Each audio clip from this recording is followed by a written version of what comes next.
What's going on, guys? Welcome to episode 209 of the Tastecast weekly podcast where we talk about all things gaming. My name's Seth, and joining me, of course, today is Chevy. Chevy, how you doing? How you doing during this heat wave we've been having in Washington? But I'm thinking it's happening everywhere. Yeah. How you faring? I'm doing pretty good. We work outside, so the heat has been annoying, but it's not unbearable. There was one day that was pretty bad. Yeah. It was funny because the day after was like hotter, but the day that sucked, it was like humid, which is the worst. That I know all of our people in the South are like, you guys don't even know humidity. But for us, just some moisture in the air, I fucking hate it. Yeah, I mean, I've been to Hawaii before, and the air there is very wet. So I'm thick. Yeah. I have experienced it a little bit, just not with the temperature on top of it. Hawaii's pretty much the same all year, if I'm not mistaken. So Probably. But yeah, for a Washingtonian, it was warm Yeah. for sure. So, but yeah, otherwise fine. I didn't play as much as I would have liked in the last week, but I've been just kind of wiped out from the heat when I get home. So. Yeah, same. I've lacked all motivation this week, which has really fucking sucked. But I have played a lot of things, so much so that I had to cut like 3 things off my list because they're not really worth talking about. But yeah, we'll get there when we get there. Okay. Yeah, the heat sucked, but we're fine. Here we are. We're ready to talk about games. My allergies have been crazy though, which has been The last 2 days might have been pretty bad. really annoying because like I'm just congested. I got these dark rings under my eyes. I look fucking crazy. I went and saw last weekend. Speak about the heat still. Odessa at the Gorge, which was fucking amazing. Especially the Gorge itself. It's my first time going there. I've been in Washington my whole life and never gone to the Gorge, but it was so warm and dry that their show during their finale ended up lighting the field on fire, which was kind of sketchy because people started panicking. So that was fun, but yeah, the heat has sucked, but whatever. All right, so before we jump into our normal topics, I want to bring up a question that I try to do in every Tastecast. I'll try and relay this as best I can, but what do you feel, or how do you feel about chronological order versus release order? Now, the reason I'm asking that is apparently Kingdom Hearts released in June on Steam, and since then people have been discussing Kingdom Hearts for some reason, but I saw on IGN they made a whole video on the 3 ways you can go through playing Kingdom Hearts. One of them was like release order, basically, as they came out, which is typically how I always say you should play games. But then one of them was like chronological order, playing whatever game in the story starts the story forward. And the third one, I don't know. But the reason I'm asking this is because it's always an interesting topic. I see this all the time when it comes to Star Wars or anything really that has like, or Metal Gear Solid is a really good one, where the games came out in a sequence, but some of them start in the story before the other ones. So what's your philosophy on what do you think of how you should go about playing games in order? I mean, for me, it's pretty simple. First time playthrough, I play in release order. I think for replays, chronological is fun though. Yeah. But the reason I would go with release order is because those games were designed, even the prequels, like if they come later, they were designed with the knowledge that the prior games existed versus, you could play them in chronological order and it might be a little jarring the first time because you'll get to a point where it's less feature rich all of a sudden compared to what you're used to. So I don't think there's really a wrong way to do it because that's just going to be your preference. But I do think when stuff is designed, they have that knowledge of what has existed before, and often will have little nods to that when you're playing anyways, and so you just get a better experience, I think, if you play it in not chronological, release order. Yeah, but for replays, yeah, for sure. Yeah, I pretty much agree with everything you said. I'm a little more stern about it, though. I do think you are playing it incorrectly if you play it chronologically. For your first time. Obviously, play it however you want. Even if you want to play for your first time that way, you can do that. In my opinion, I think you're doing it wrong, but I don't care if you want to play it that way. I'm not like somebody who's like, you're doing it wrong. Like, don't listen to me. I'm not going to change your mind. But I do think it's interesting, specifically around like Kingdom Hearts. People are saying, oh, if this is your first time, you can do it these different ways. I would suggest playing in release order so you get the full context of just the production of the games. What happened as they came out. You get to appreciate, how they're made and how far they've come. A lot of nods you're going to get more if you play the way it was released as opposed to the chronological order. But I see all the time people online telling people the first time they watch something that's a series or play something that's a series, they should start where the story begins. And it's always confusing to me because there's so much context you're not going to have if you don't play it by release order. For instance, like, Metal Gear Solid 3, I see people all the time going like, oh, you should start there. And it's like, I don't think you should at all. I think you should, I don't think you need to start at Metal Gear, but some purists might say so. But the story really wasn't well told with Metal Gear and Metal Gear 2. But Metal Gear Solid is the best place to start. And you play it by release order of the Metal Gear Solid games. And you'll understand a lot more context in 3 than you would if you didn't play those games. So I think you're kind of giving yourself a disservice if you don't play it by release order, because you don't get to fully appreciate the evolution and the vision of what was happening when they're making that series in the first place. But like you were saying, as a novelty, I have played after I beat something or watched something in release order, doing it in chronological order just to kind of see it unfold the way the story in its world unfolded, basically. But the story was unfolded to us, the player or the viewer, in the release order. So there's a lot of context that carries forward from that. So that's kind of my philosophy. I think it's kind of weird that people tell people on their first try to do it chronologically, but people can do whatever they want, however they want. I don't care. You bought it. Do what you want with it. But I just want to get your perspective on that because, and I figured you would be similar to me in that regard, but some people are just like with Konami re-releasing games or remaking games, the argument for Silent Hill 2 is it was the most popular Silent Hill. That's why they're remaking it. I completely agree. But then when Metal Gear Solid 3 remake is being made, people are like, well, it only makes sense. That's the beginning. And I'm like, no, Metal Gear Solid 3 is like the most popular Metal Gear Solid. Like across the board, you ask anybody what's the best Metal Gear Solid, most people who have played all of them are going to say 3. That's why Konami's doing it, because Konami is gambling to see if people want to play these games or not. And so they're going to go for the ones that are more guaranteed to sell. And that's why they pick those two. But a lot of people are like, no, that's where the story begins. I'm like, no, you should.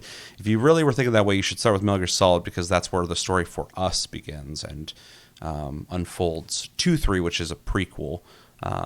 That tells the story continuing from where with context of the original games. games. Exactly. Anytime I try to explain that, some people are just like, no, that's not technically. I'm like, no. If it was technical, we would go back to the events that happened before Metal Gear Solid 3, and you'd make a whole fucking new game then if you're really worried about chronological order. So I think people kind of disregard the context of how the story was told, like the way an author tells a story, or like you watch Pulp Fiction. Yeah. It is told in that way for a reason. There's things they want to surprise you with, and so they do it out of order. It's the way that the story is told to us, the person who's digesting it. Same thing with these games. So I think some people kind of lose that. But again, do what you want, how you want. So, anything else on that topic? Quick and easy? Yeah. All right. Pretty easy for me, at least. Let us know in the comments, of course, what you think on this topic. Please be respectful.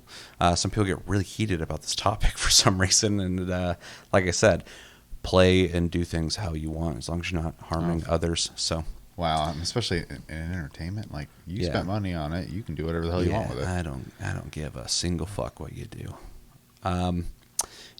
Okay, so let's jump over to game releases. Okay. Let's talk about what's coming out in July, what's already come out, and what's coming out soon. This is via thegamer.com, so if there's any errors, it's on them. And I'll go through it. So July 2nd, we got Final Fantasy XIV Dawntrail on PS4, PS5, Xbox One, Xbox Series, and PC. I want to say Switch for some reason, but it's not on there. July 2nd as well. The first Descendant came out on PS4, PS5, Xbox One, Xbox Series, and PC. On the 4th, we got Zenless Zone Zero on PS5. What is that game? I keep seeing advertisements for it everywhere. MiHoYo's new game. Oh, so it's got advertising budget. Also, first Descendant, as you guys know, I play a lot of the finals. I love the finals. They don't advertise that game, and then they wonder why it's not growing. And then all I've been seeing for the last week has been the first Descendant advertisements everywhere. Oh, interesting. So they're paying for that shit. And I wish the finals would do the same. Quick tangent. July 5th, Zenless Zone Zero is on PS5. July 5th, we got Cyber Citizen Shockman Zero, PS4, PS5, Xbox One, Xbox Series, and Switch. Then Once Human came out on July 9th on PC. July 10th, Echo Generation Midnight Edition, Switch and PC. July 11th, Ace Combat 7 Skies Unknown on Switch. Good to see that game still trucking along. People are still playing it, or will be playing it. July 11th, Angerfoot on PC. July 15th, we got Darkest Dungeon 2 on PS5 and Switch. July 16th, Cataclysmo on PC. July 16th as well, Evil v Evil, PS5, Xbox One, Xbox Series, and PC. July 17th, Bow, Path of the Teal Lotus on PS5, Xbox Series, and Switch, and PC. July 17th as well, we got Teenage Mutant Ninja Turtles Splintered Fate on Switch. Then July 18th, we got Dungeons of Hinterberg on Xbox Series and PC. July 18th, we got Nintendo World Championship NES Edition on Switch. And then as well on the 18th, very popular day, we got Shim on very, very good title for a game. PS4, PS5, Xbox One, Switch, and PC. And then on the 18th, the last one on the 18th is Flintlock, The Siege of Dawn on PS4, PS5, Xbox One, Xbox Series, and PC. I saw somebody on X going, why is nobody talking about this game? So I don't even know what it is. So that's why no one's talking about it, I assume. But seeing that, I'm like, oh, that's why somebody brought it up. July 19th, we got Kunitsu Gami on PS4, PS5, Xbox One, Xbox Series, and PC. This is a big month. July 22nd, the new Denpa Men on Switch. The 23rd, we got Conscript on PS5, Xbox Series, Switch, and PC. And on the 23rd as well, we got a couple 23rds here. F1 Manager 2024, PS4, PS5, Xbox One, Xbox Series, PC. And then the last one on the 23rd is Wordlets. For anyone listening, it's WEYRDLETS on PC. Then July 25th, we got Arranger on PS5, Switch, and PC. Frostpunk 2 comes out on the 25th as well. PS5, Xbox Series, and PC. Thrasher comes out on the 25th. MetaQuest and Apple Vision Pro. Is that what that is? Apple V? I mean, probably. That thing's still around? 25th as well. Sea of Thieves, Season 13. Jesus Christ. Why PS4. PS5. It's. I think they changed because like last year, the Gamer, when we read the list, it never had like expansions and DLCs really, except for big expansions, and now it seems to have that kind of stuff. It's not even it's a season. Yeah, well, I'm saying if they open it up to certain things, maybe they've opened up even further. But yeah, PS4, PS5, Xbox. Maybe that's why. Wasn't Jeremy saying he was playing Sea of Thieves recently? I don't know. Yeah, on the Discord. Link down below. July 26th, One Piece Odyssey, Switch. And then on the 30th, we got Deadlink on PS5, Xbox Series, and PC. And the last but not least is on July 31st, Marvel Rivals beta on PS5. Chevy, what games? Why is that on there? Game releases, not beta time. Yeah, and also, if they're covering betas, where's Concord? Confusing. All right. Yeah, this is a wonky list. Apologize for how clunky that was. What games have you picked up? What games are you going to pick up? I have picked up Dawntrail, and I technically, even though it's a free-to-play game, have picked up First Descendant. Nothing else on the list is even remotely interesting to me, to be honest. Nothing? Nothing. All right, that's fair. This feels list-wise like a bloated month because there's a lot coming out this month, and a lot of it's kind of like I don't care. Mm-hmm. Someday I will pick up Dawntrail for sure. No reason for me to get it now. The first Descendant, I have downloaded. I have uninstalled. I'm going to download it again. But we will talk about that when we talk about games we've been playing. But I did get that. Once Human, I also downloaded. There's like, it's not spyware, but it installs shit into your kernel, I guess. I found out after I installed it. So I was like, well, I guess you're living on my computer now. People are like, if you uninstall it, it doesn't go away too. Here's how to get rid of it. I'm like, fuck, okay, I might have to do that because I don't like the idea that somebody installed some shit deep into Windows. They even respond to it though. They're like, this is not for any kind of spying or whatever. This is just pure analytics of the game. So warning to anybody, if you're going to download Once Human, it does install shit deep into your computer. So just be warned. But I've downloaded that and I did not install it. Games I'm gonna get. Let's see. Frostpunk 2. I really like Frostpunk, so I will probably pick that up. I'm curious about what Sea of Thieves is doing. It's season 13. I'm glad to see that's still trucking along. Have they, honest question, anybody who's playing Sea of Thieves or has played Sea of Thieves, have they added anything more than cosmetics to the game? Let me know in the comments, because as much as I like cosmetics, that was one reason I never got really hooked on the game, is because, like, there's like nothing to unlock really outside of just, different ways to look, which is cool. The game's a sandbox and it's fun. Just not a game I'm like I could get hooked to because nothing I'm working towards. I'm curious about Marvel Rivals. Is that the hero shooter? I'm pretty sure it is. If it is, I'm curious about it. I'm curious about the beta, but I don't care about Marvel like at all. So I'm curious from the standpoint of like gameplay. That's it. So pretty simple, easy month for me personally. Anything else? Nope. All right. Also, I'm going to add to their list, though, the Concord beta is happening right now. So if you want to play that, it's on PS5. And then if you pay for the game on Steam, you get access to the beta. So if you want to try it out and you got a PS5, I would play it there. Okay, let us know in the comments what games are you guys picking up, what games have you picked up, and what games are you excited for? Is there anything that's not on this list you want to add, and anything you're not excited for? Maybe you want to warn us away from something you've played. Let us know everything you're thinking about in the comments below. All right, let's jump into what we've been playing. Chevy, what games have you been playing, since you have a short list? I do have a short list. So I played a little bit of Borderlands 3, which is one of the PlayStation Plus games. Can't talk about it. We'll talk about that at the end of the month for Plus Club. Yeah. Played and am continuing to play Elden Ring. That one I am playing co-op though, so scheduling does become a headache sometimes with that. But and reminder, that is our game of the month that you picked. Yep. Probably going to play after we're done filming as well, because I think Chris will be available to play. So, yeah, that's it for the stuff I can't talk about. I did download and play, as I mentioned earlier, the first Descendant. I did play the beta as well before, and I have played everything that I've played in the beta so far still. So I haven't gotten past what I had played before. I picked oh my god, what? Wow. When you start, there's 3 characters, and one of them is female, and I picked that character. I cannot remember what their skill set is now, off the top of my head. They're okay. I'm not like in love with their skill set too much. I unlocked Bunny. I'm playing as them. I have an affinity for lightning as an element in general in everything ever, so I am enjoying that more just aesthetically at that because of that. Plus, 2 of the moves I kind of like. One of them is like you put a circle around you, and if anyone gets too close, they start taking damage type of thing. And then another one is just a like beam of electricity. You're very much like Sith-esque almost. So that's been a little more my playstyle. I would like to try.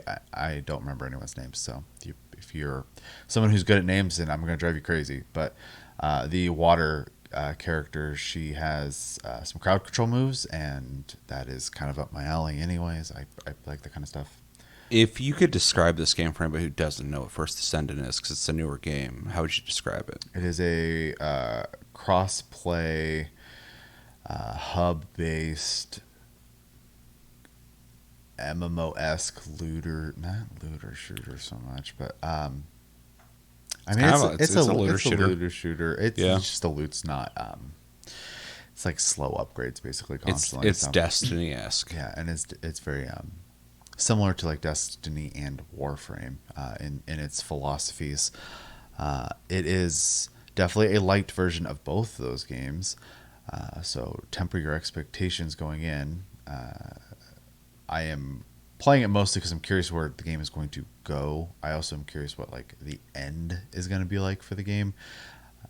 If there's anything I know about, like MMO style games, is sometimes the journey is not the good part of the game. So I'm willing to go through, and I don't think it's bad. It's just like very plain. Mm-hmm.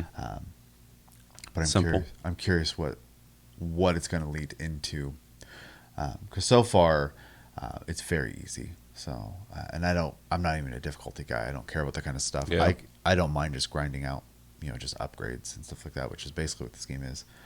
Yeah, but there's also like a complexity to like an AI in a game, or like just like mechanics, things to do that doesn't necessarily make it more difficult, but makes it more dynamic and engaging versus enemies just spawning and running at you. Sure, but to be fair, in my Warframe journey early on, enemies did just spawn and run at me in hallways, and then that slowly evolved into different enemy types that presented different types of challenges, Sure, and better map design and stuff like that. So I'm trying to be just as fair, because to Yep. expect a brand new game to have as much features as a game that's been out 10 plus years is just unreasonable. yeah, I don't expect the features, but AI in a game, I would assume this is something. Not to not to bring up Star Wars again, but this is something people always bring up when it comes to new Star Wars versus old Star Wars. Is they're like, well, in old Star Wars it was like this, so why aren't you saying anything about that? I'm like, well, that movie was made in the 70s. Cinema's come a long fucking way, where people have learned a lot of lessons. Most people have learned these lessons, and they're still not learned. The people making the shit right now haven't learned any of these lessons. So I do think there's certain things you can do on launch that don't have to be things you work towards. Yeah. So I don't know anything about the dev though, but I yeah. just know it's an Exxon game. Yeah, but and it's a free to play game too, so I don't expect much from it. But in terms of engagement, this fucking fly, dude. The combat leaves something to be desired. But what you were saying about like end game or whatever, working towards stuff, I think similar to Warframe, a lot of that's gonna be the grind for all the characters, The Descendants and the weapons and Yep. stuff, yeah. Because there is stuff to craft similarly to Warframe. Not the same exact system, but it is familiar enough. And I do think that is going to be the basically the point of the game. And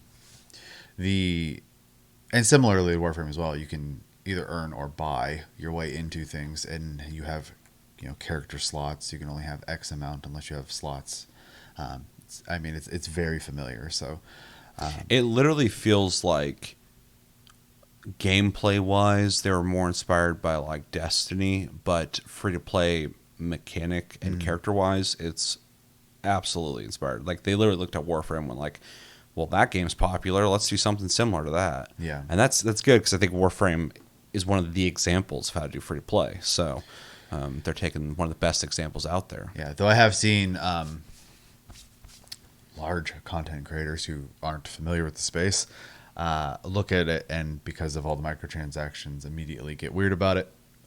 They got to make money. Yeah, I understand that if you're looking at it as a premium game, that might be, and I would agree, offensive. But yeah, there's no cost to play the game. Everything's earnable. And if you don't want to do the grind, that's fine. You don't have to play the game. Like, it doesn't have to be for you. Well, and somebody for years funded this project, had to pay people. There's a bunch of devs involved. It's a fairly high quality looking game. So yeah, I mean, they got to make their money back somehow. And I'm not far enough into it to necessarily defend or judge their microtransaction store yet. So I don't know if there's a pay to win element happening here. Currently, that has not been the case. Everything in there has just been shortcuts and cosmetics, and I don't need either of those things. So I did buy a cosmetic, and that is typically where I support most free play games. So Yeah, if I like the game, I want to support it. I've spent. I'm a frequent person in the final subreddit, and there's all these topics that always pop up in there, and somebody's like, like, how much have you spent on this game? And I'm just like, hundreds for sure, just because I really fucking love the game. And so they offer me cosmetics I want, first off. I'm like, that's really cool. But I'm more incentivized too because the dev is making a game that I can't get anywhere else. And so I want to pump money into the game to help it survive. If I felt that way about First Descendant, which I haven't played enough to have a feeling of that, I could see myself more inclined to want to spend money on things. But it just comes down to what they're offering and if it's something you want to support. But with free to play, you want that game to survive, you got to spend money. Like it's obviously if you can, right? If you can, yeah. In that topic on Reddit, some people were like, I haven't spent a dime on this game in years or whatever. I don't know how long the game's been out, but and part of me is like, you say that like you're so proud or whatever, but at the same time too, some people can't, and that's fine. It's a free play game. I'm spending money. You're also making sure that the game has a community. So. Exactly, yeah. But that is true. There's value to them playing the game for free, is keeping the game alive. But at the same time, there's a weird mentality in free-to-play games of people being proud of not spending money on them, too. And again, if you are somebody who can't afford it, that's completely fine. I get that. But people who are like, how far can I get into this without ever spending money? I feel like if you like the game and you can afford it, you should try to support any dev that makes a game you like. But that's just my own personal point of view. Again, if you don't have the money, it's completely fine. I completely understand that. Make sure you can buy lunch. That's way more 100%, important than 100%. Buying a damn skin. But in between, there are some people who are really, they'll play a free-to-play game and they're proud of how much they don't spend money on it. Because they view it as people are basically spending money to get an edge and cheat or whatever, and they're doing it all without them. It's like, no, the people got to make money. So, yeah. Well, I mean, video games aren't charity. So. Sure, we say that all the time. Yeah. People will view free to play games like they are literally free to play, and even though you have access to them for free, that game's going to disappear real quick if they don't make money. It's a business. So. Or they're going to find other ways to make money that are going to make the gameplay experience feel not violating. Yeah. They're going to start putting ads everywhere and all sorts of stupid shit. They got to make money. They got to figure it out. So. And there's plenty of games I haven't spent a dime on when I played them just because I didn't love it. Yeah, exactly. So that's understandable as well. But I also don't stick around those games very long too. So sure, but I guess if you enjoy a game and you can't afford it, thank your whales. Yep. They're helping keep the intrusive ads that are inevitable in everything if they're not getting money otherwise. So I think there's only been 2 free to play games I've ever spent money regularly, and that was Warframe. Spent a bunch of fucking money in that game. Same. Don't regret any of it. Fucking love DE. Love what they've done with Warframe, even though I don't play anymore. And then the finals, I think is one of the best first person shooters, competitive ones out there right now. So I don't mind spending money on it. It varies for me. If I like it even just a little bit and I play it for a month, I'm willing to spend upwards to the point of purchasing the game, quote unquote. And then that's where it ends a lot of times because I'm just okay, well, I bought the game and I played it about as much as I would play any other game that I would purchase. So that's my comfort zone. Yeah. After that, I'm just if I don't spend again, whatever. And if I keep playing, it's obviously it's a two-way relationship with the dev at that point. Am I playing it? Do I like the stuff they're offering for money? Can I afford it? Do I want to afford it? Stuff like that. So, nuance. But, there are games. And I'm a gacha junkie, so that's a whole different topic. So I definitely am okay with spending, but I don't necessarily suggest that to everybody. So, yeah. Anything else on First Descendant? It's fun enough. If you're looking for something that's easy to shut off, good example, we had to film, and me and Seth were both kind of prepping before doing that. Caffeinating. Yeah, well, And I was ready to go, and so I was just like, oh, I'll just what can I do? Because I'm not going to sit here and stare at the wall, right? So and so I started playing First Descendant because I knew the moment Seth was like, okay, I'm ready.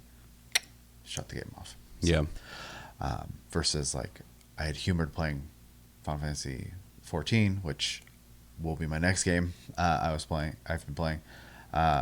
That I'm not done with the story, so there's a good chance I'm gonna click on a quest and it's gonna be like, here's a cutscene for the next 30 minutes. I'm like, I don't have time for that. So Yeah. I was even thinking, like, if you're playing a game like Elden Ring or whatever, that's not a good game that you're going to have to, like, stop randomly. Oh, yeah. Because you could be in the middle of, like, a boss fight or fucking sure. in a really sketchy area. So, yeah, certain games don't lend themselves to yeah. brief intervals. So yeah, to move on to Final Fantasy then. I bought Dawntrail because of course I did. True.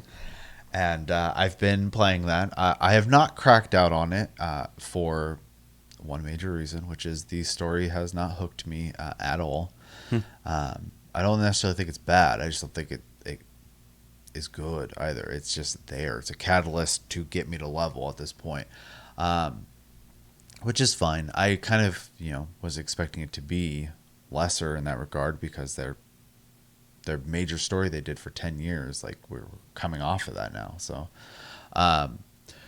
honestly, I think my biggest problem is the thematic of the game is not necessarily of my interest. I don't really care about like the theme and stuff like that too much. I'm not like necessarily huge on like Mayan stuff, for example. Like it's not that I don't have any respect for that culture and stuff like that. It's just not a point of interest for me. And so I'm in these zones where the visuals are whatever for me and the words I can't pronounce for anything. So I'm just making up words for every zone at this point.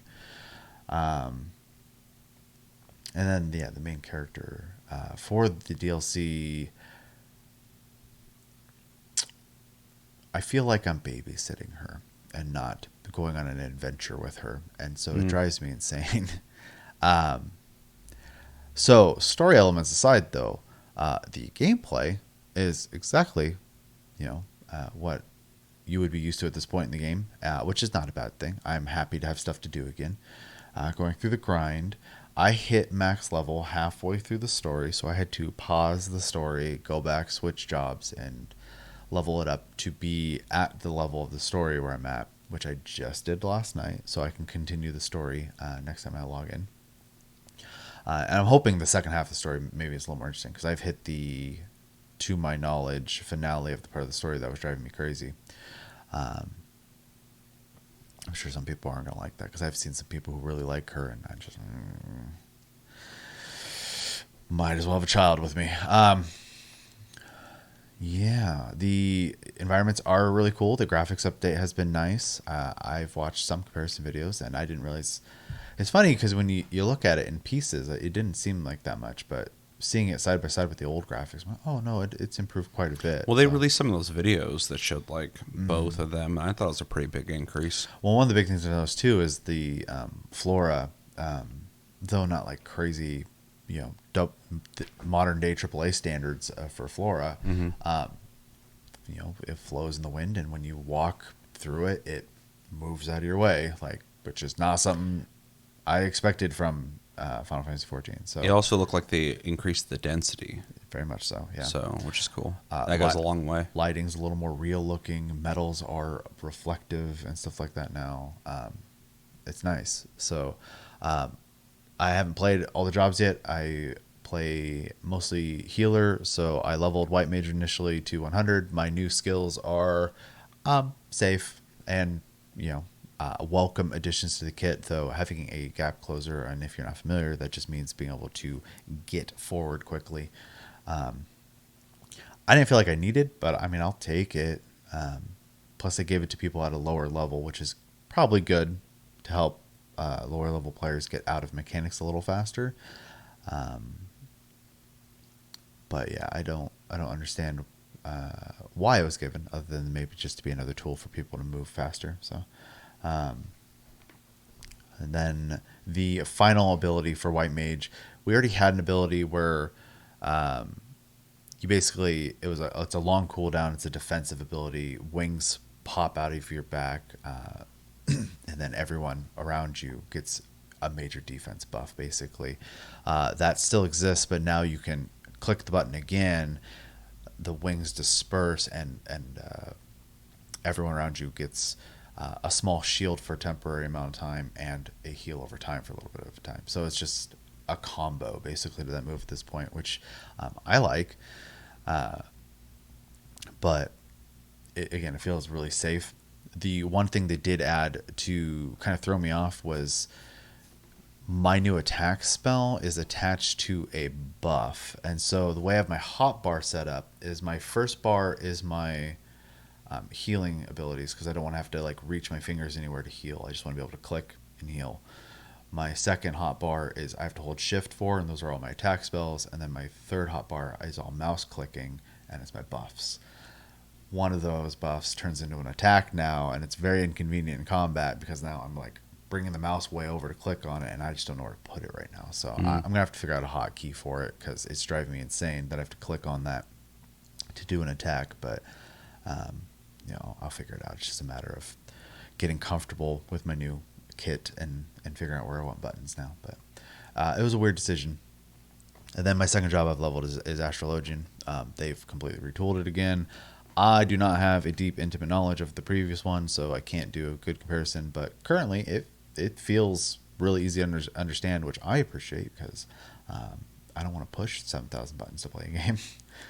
But That's fair. The card system, they have simplified a bit, and they've also added a little bit of the complexity that they took away back after Heaven's Ward, which some people like Rob in our free company missed, being able to have different kinds of buffs. Because it used to be you had like an attack buff, a defense buff, a heal over time buff, and then some of those buffs were for melee DPS and tanks, and the other ones were for ranged DPS and healers and stuff. They brought that part back, which is kind of interesting, because they had gotten rid of that. And last expansion, all the cards were just damage buffs across the board, and so they had simplified it a lot. And people were kind of like, I miss the nuance of picking my buffs. So they did bring that part back, but you don't pull one card at a time now. You pull 3 at a time. So a little less RNG screwing you out of the experience. So yeah. Dungeons. It's the last thing I'm going to touch on, because I haven't gotten to the end, so I don't know, obviously, the finale of the expansion. But the dungeons, as of where I'm at in the game, so far have been a lot of fun, which I appreciate, and they feel very repeatable, which is important for leveling.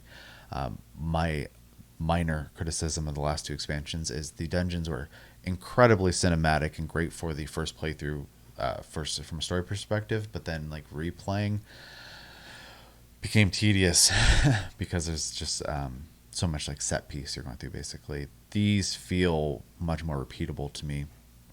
I can't quite put my finger on it because they're also story driven, but I don't know, they feel better for grinding, which I appreciate, because I get burnt out real easy if I feel like it's dragging. So, but yeah, overall enjoying myself.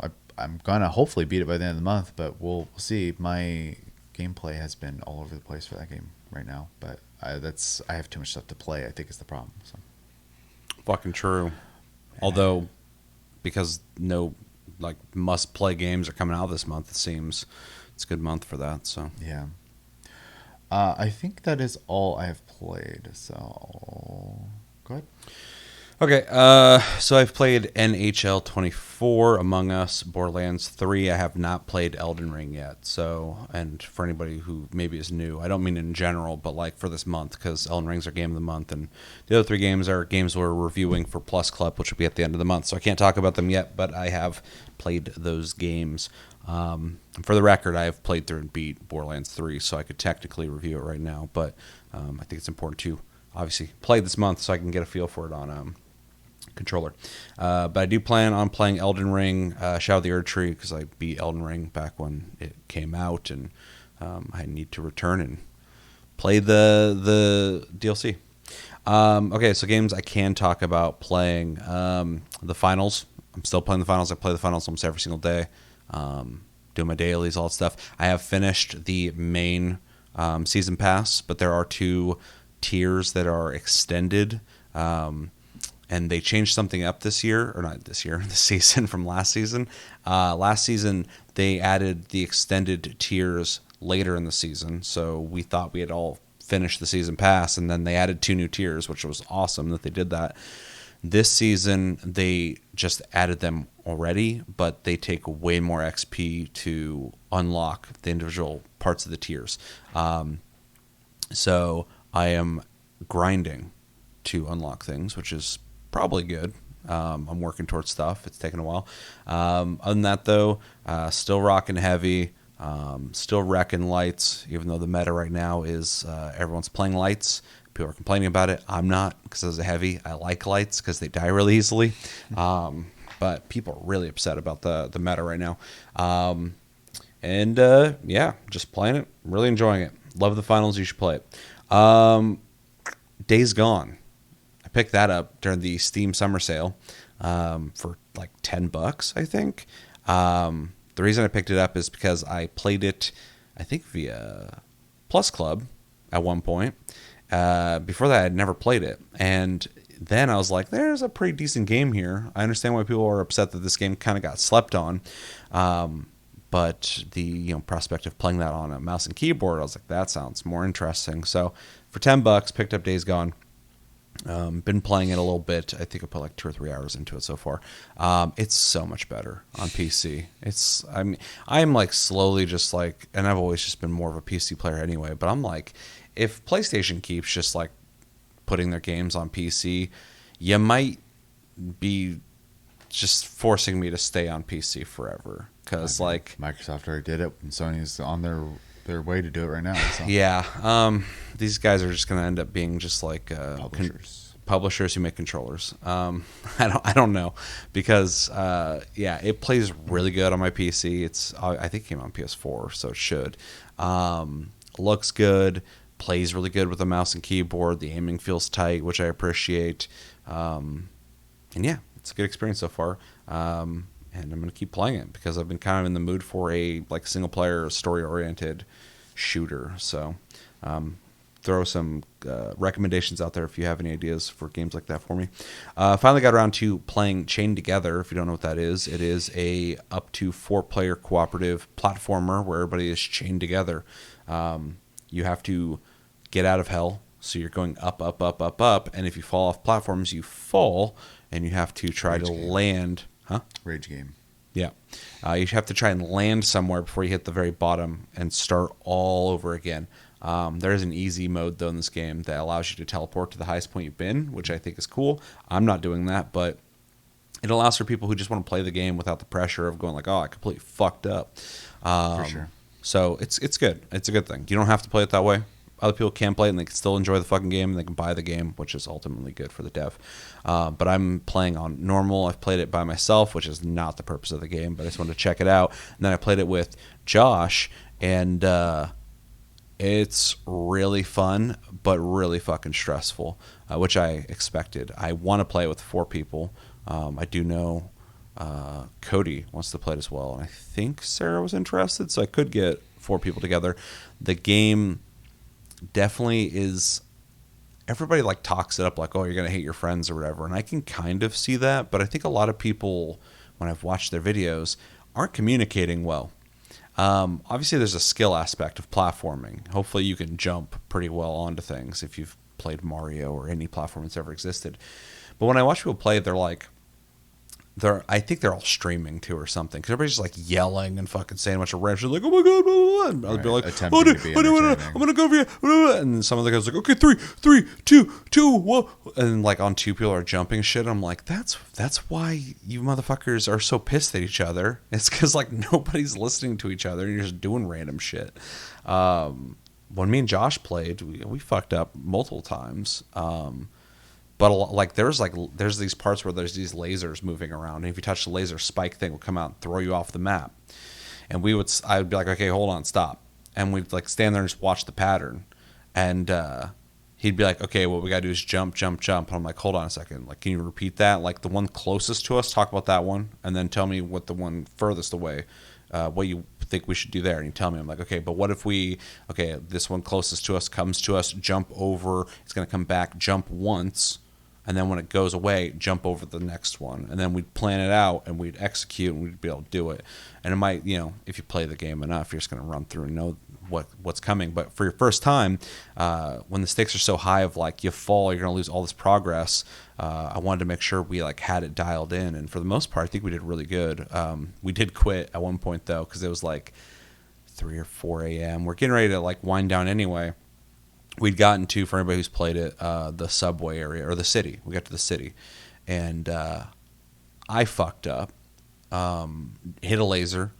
It launched us off. We landed pretty close to where we were at, but there's no way back up. We had landed in some random area.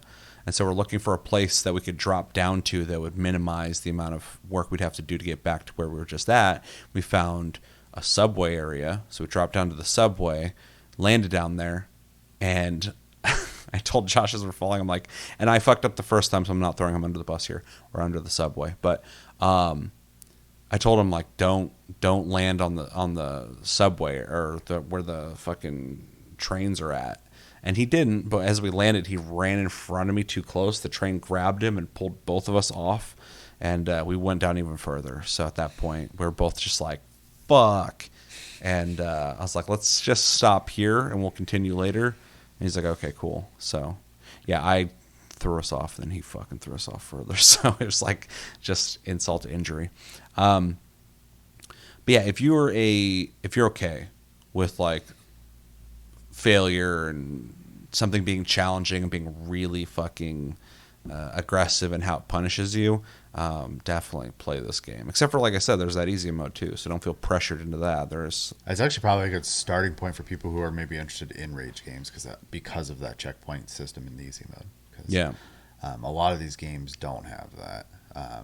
Like, I know the other one I've seen a lot of people playing lately is one where you push a ball up a hill, and that one is brutal. Because at first you're just pushing it up and avoiding things, and then eventually there's like exploding barrels, and then a golem that'll pick it up and chuck the ball. Does it have like a bad like punishment system? The ball can go all the way back to the beginning. So you go back and then push it back up. Okay. Yeah, I think the thing that appealed to me with this game was the multiplayer, because the game that came out before it, I forgot what it was called, something Up or something Only like that. Up was one of the popular first ones, yeah. Yeah, that game first off looked like shit to me.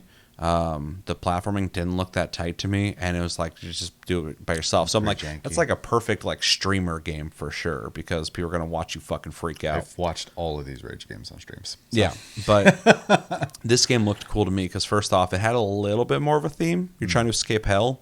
It's got multiplayer, which I fucking love multiplayer. It's got a neat dynamic of like you're stuck with chains, and it's not just that you're chained together. There's certain parts that you have to use the chain. You have to like jump on two sides of a pole and like slide down, and it's like stressful shit. But also, to the game's credit, because even when Cody was like saying he was interested in playing it, he's like, let's see how janky this game is. And I'm like, surprisingly, it's not that janky. It's like a pretty tight platformer. The movement doesn't feel unfair. The jumping, there's really good air control where you're in the air, so you can land really well on things. If you get to a ledge that's anywhere in your midsection, you'll climb up it, so it's not unfair feeling in that way. The map's just trying to fucking defeat you, basically. It's basically like Dark Souls. Like, everything feels fair. It's just everything's designed to wreck you. But that's what I kind of like about it. I'm like, it's actually a decent platformer. And they even have like small little details that no one's going to care about. But like, if you move the mouse left and right, your character's head will turn. And if you keep moving, he'll like turn his torso and body and like move in place. So like, that's kind of stuff you expect from a AAA game typically, not like a janky fucking rage game, whatever the hell you called it. So they put a little bit more work into it than I expected. So it's pretty fun. But it is. I jokingly said when I made a TikTok about it, it aged me 15 years. Because the whole time you're stressed the fuck out. You fuck up at any point, and you fall, and you don't know how much progress you're going to lose. I'll have to find the name of the one where you push the ball. Yeah, I'm curious about that. I haven't heard about that one. Yeah, that one's... Because you're just like, literally just doing this, but then like, you can turn weird, and it'll start rolling to your right, and you're like, and you have a button to like give it a quick push, so you can like push and try to run and recenter yourself, basically. I don't know. It looks brutal, and I've seen some people get real defeated because they lost like an hour of progress in one mistake. So, well, it's funny because like in Chain Together at the top left corner, it shows you your progress. So we made it about a third through the game, which is pretty decent, but that took us an hour and a half. Which I'm sure if you've already played that part of the game, you can just run through and jump and you know where it's coming next or whatever. But for us not playing it before, we're like, you know, really being careful, whatever. So an hour and a half of just platforming, and you can lose all of that if you just fall and fucking don't land on something. Yeah, I'm sure you could lose all of that towards the top as well. And so, like, whoops. Yeah, the further you go, the more there is to lose. Yeah. It's like, it's a really, really weird dynamic, but it's also super rewarding the further you get, because you're like, this is fucking, at any moment we could fail and we haven't. We're still, or if you do fail and you land in a good spot, you're like, that could have been worse. Like we fucking, you know, we're back here. Wasn't a big deal. So when we fell twice, which was, you know, defeating for both of us, but also it was just so late that we're like, let's just call it here. We're going to be able to get back to where we're at pretty easily. So I don't care. I think it's fine. So Josh seemed pretty defeated though, but I think we're both tired. So, well, and there's just gonna be certain people who can't handle. I'm not saying this about Josh. I'm just saying in general. There are going to be people who that loss of progress is going to be very heavy on them. So. Yeah. But not everybody has monk-like temperaments like me and you when it comes to stuff like that in games. Yeah. So I can handle quite a bit before I get upset. But some people, one or two things, they fucking freak out. So and then you have people just rage quit games instantly. So people have different temperaments. That is one thing about playing that game co-op, is play with people who are going to be able to fucking handle it. Because your game could be less fun if you're playing with somebody who's either not cooperating, doing stupid shit, not listening, or somebody who's not going to be able to handle the failure of, you know, what's to come. You're going to fail at some point unless you're just really fucking good. But, you know, like in stealth games that have multiplayer, the more people you add, the more difficult it's going to become, because now the responsibility that can affect everybody is on 1, 2, 3, 4 people now. One person fucking up. Welcome to rating. yeah, sure. It's one of the reasons why I used to kind of hate playing stealth games with people, and like it too. But somebody wouldn't be as sneaky and constantly raise alarms and shit. And it's still fun, but it just kind of gives you perspective on like having all the responsibility versus having 50% of it now. So you're kind of giving that to somebody else. You better be able to trust that person. So, for sure.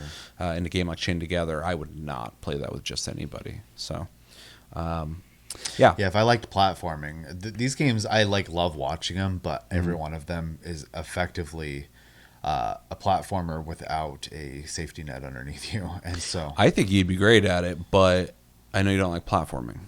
No, I find it incredibly frustrating. And that's the whole from platform to platform. That's the whole game. Yeah. There's a part early on where it's just like barrels in the sky, and that I think is probably one of the most stressful parts that I've been at so far.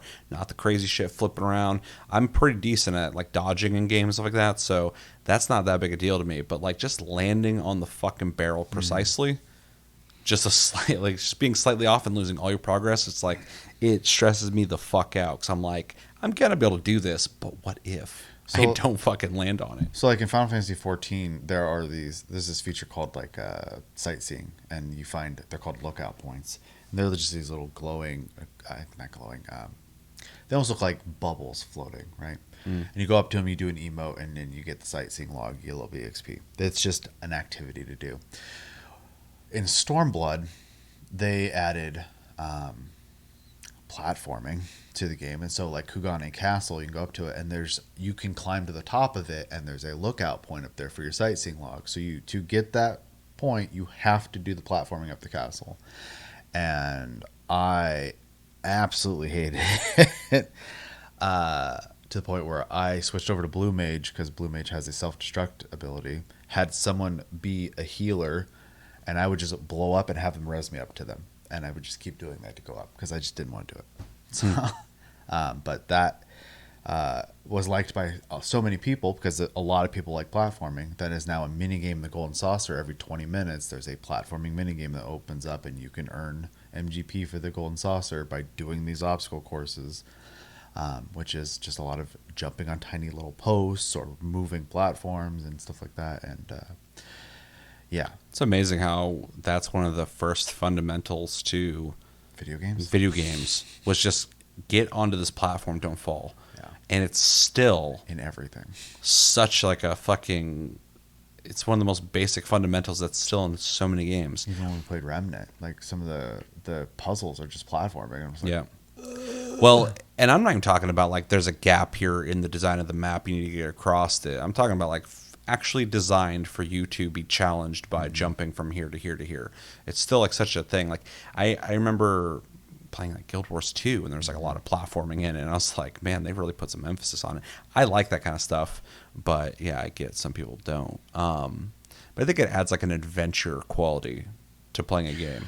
Yeah, I mean, I'm happy that they've added it because I'm very aware that I am an outlier in that most people enjoy platforming. So yeah, that's how I feel, and I know you're similar, but like Yeah. to puzzles and games, Yeah, I'm an exactly. outlier. Like when I finish a puzzle, I'm not like, fuck yeah, I figured it out. I'm just like, okay, let's go, let's move on. Like I got it. Whereas like, you know, a lot of people are like, what is this? And they start like trying to figure it out, and then Yeah. they finish it like, oh, I got it. I'm a genius. I'm like, if it made you feel like that, fucking cool. I'm happy for you. I mean, didn't Square? I know we're on a tangent now, but Yep. didn't Square publish a Talos Principle? Right, Yep. that's one of those type of games. Looked supposedly? pretty cool if I was into that kind Apparently, of game. people love that game. Yeah, if I was into it, I'd play it. I remember we watched a trailer for Talos Principle 2, Yeah. and I was like, that game looks pretty neat if I was into puzzles. So I can appreciate them. I just I feel like I'm like, It just reminds me of playing Myst back in the day. yeah, Except that game gave very poor context clues. You had to really discover everything. But I just think like I'm too hyperactive mentally to sit and want to think about stuff. I want to go, basically. Because even like, you know, I could sit around and read a book, but I don't like to sit around and read a book. I listen to like audiobooks and stuff because sitting around reading a book, I think about a lot of things at once constantly. And so if I'm reading a book, I'm comprehending what I'm reading, but I'm also focusing on that I'm physically sitting in this room, just sitting here. And that starts making me fucking antsy and shit. So I think the same thing with puzzles and games. Like the story's going, the gameplay's going, I'm enjoying all that shit. And then it's like, stop here, figure this out. And I'm like, okay. I think there's definitely a level to puzzles for me. If it's like just engaging enough to like make me stop and think for a moment, but then I'm not like sitting there beating my head against the wall, you know, trying to figure it out type of thing. That's enjoyable enough. I just don't want to do it all day. So Yep. There's a balance for me for sure on that. Yeah, and we've talked about it a couple times now on the show, but like, I think like Naughty Dog does puzzles well, but they make them into these cinematic experiences where like, you know, people are talking. If you stand around for too long, they start giving you hints. The character's like, what about that thing? And then when you figure it out, some kind of set piece happens, and it feels like this big thing. So that, you know, is typically fine. I think Resident Evil does pretty decent puzzles as well. I think most third-person action adventure games are pretty good about it. Yeah. Days, so. But yeah, certain games, there'll be a puzzle, and it's like, go read this journal and get this thing, and now go read that and go figure this out. But also, Remnant 2 does puzzles well, so Well, it also does them where you need to look online because somebody data mined the game. Yeah. But when you can actually have the mind to figure something out, not be galaxy brained and figure out, go stand between these two things and wait 5 minutes. What's that one we did where it was like a room with multiple doors, but one of the doors only opened in the condition like a certain weather event was happening outside before you entered or whatever. Oh, one's during the eclipse. That's what it was. Yeah. Yeah, which I love that shit, just because of the attention to detail. I appreciate how much fucking thought they put into that. Yeah, and I thought it was like super neat because it's like And the added a bit of flavor to the world. And the thing that Remnant 2 has on so many other games is you will always be rewarded. There's always something to get. for doing all this shit. It's not just like figured out to keep going in the game. Like a lot of this shit's optional. You can fucking just move on. But if you figure it out, not only will there be like one fucking thing to get, but like multiple things to get sometimes. So they do it right. Maybe I just need to be rewarded properly to do puzzles, not just progress. But I have the same thing when I play Final Fantasy 14 is like, I'd be like progressing, and then it's like, you need to get to this point in the story. And I'm like, okay, and I go do the story, and then now, like, it has a similar thing where like there's a wall, you got to complete this thing. But then I start playing Final Fantasy 14, and the way that I would just play the story first, do everything secondary. I had to recalibrate my brain on how it works as an MMO as opposed to other MMOs, which is very different. It's JRPG first, MMO second. But anyway, whole rant over. Let's keep moving on because this came from Chained Together. Now we're talking about everything. Another game I picked up and played Chained Together. If you haven't, it's fun. Another game I picked up for I think like $10 as well on Steam Summer Sale was Atlas Fallen. Now, if you follow me on TikTok, which you probably don't, you should. Tasty Senpai. I had this whole well-received video series of like when Atlas Fallen was first revealed. I was like, it looks like Godfall, it looks like Final Fantasy, it looks like Monster Hunter, it looks like Soul Calibur, and I basically sound like I had a fucking stroke trying to react to it. And then people liked that, so I made another video where I was like, it looks like I just named a bunch of games, because it's very fucking generic looking. So over there I have this history with Atlas Fallen. So I finally picked it up because I was like, I'll never buy that game full price. Because I'm like, it just looks so generic. But then I watched a video, I'm like, it looks kind of fun. So I picked it up. I think I've almost beaten it. I have like 7 hours in the game. And if you don't know what Atlas Fallen is, it is a third-person action adventure game. It's 2-player co-op. You basically surf on sand when you press run on it, and you move fast, but you kind of do this like ice skating movement. Okay. There's a story that I'm not really paying attention to. There's like loot all over the place. There's bosses on the map that you can fight. The combat is kind of, I don't know, Monster Hunter meets like God of War meets a bunch of things. Basically, they'll have weak points on their body that you can like break off. They have a bunch of moves you got to like watch and jump out of the way of and stuff like that. But I'm playing on mouse and keyboard, and basically your first weapon is left click and your secondary weapon is right click, and you can kind of chain them together. Okay. So you start with like a hammer, so you're hitting hard with that. But then if you hit right click, you use like this like chain weapon whip thing, and you can get like distance from them from that, and kind of chain those together. Then I got the third weapon playing the game, which I won't mention in case somebody doesn't want to be spoiled. Maybe you want to play this game. I got the third weapon in the game. You start with the first two. I got the third one, and I got an achievement saying like weapon collector, collect all weapons in game. And I was like, there's only one weapon that you unlock in this game. I mean, God of War is like that. Yeah, but they started me with the first the first two weapons you start with. So it's like you just find one weapon. I hope I'm wrong, but that achievement said collect all the weapons. So I was like, fuck. And then when I saw that, I was like, well, how long is this game? I look it up. It's like a 10 to 15 hour game, which for what I paid for it, I don't care. And honestly, if I just beat it, I can just be done with Atlas Fallen. My Atlas Fallen arc is over at that point, which will be great.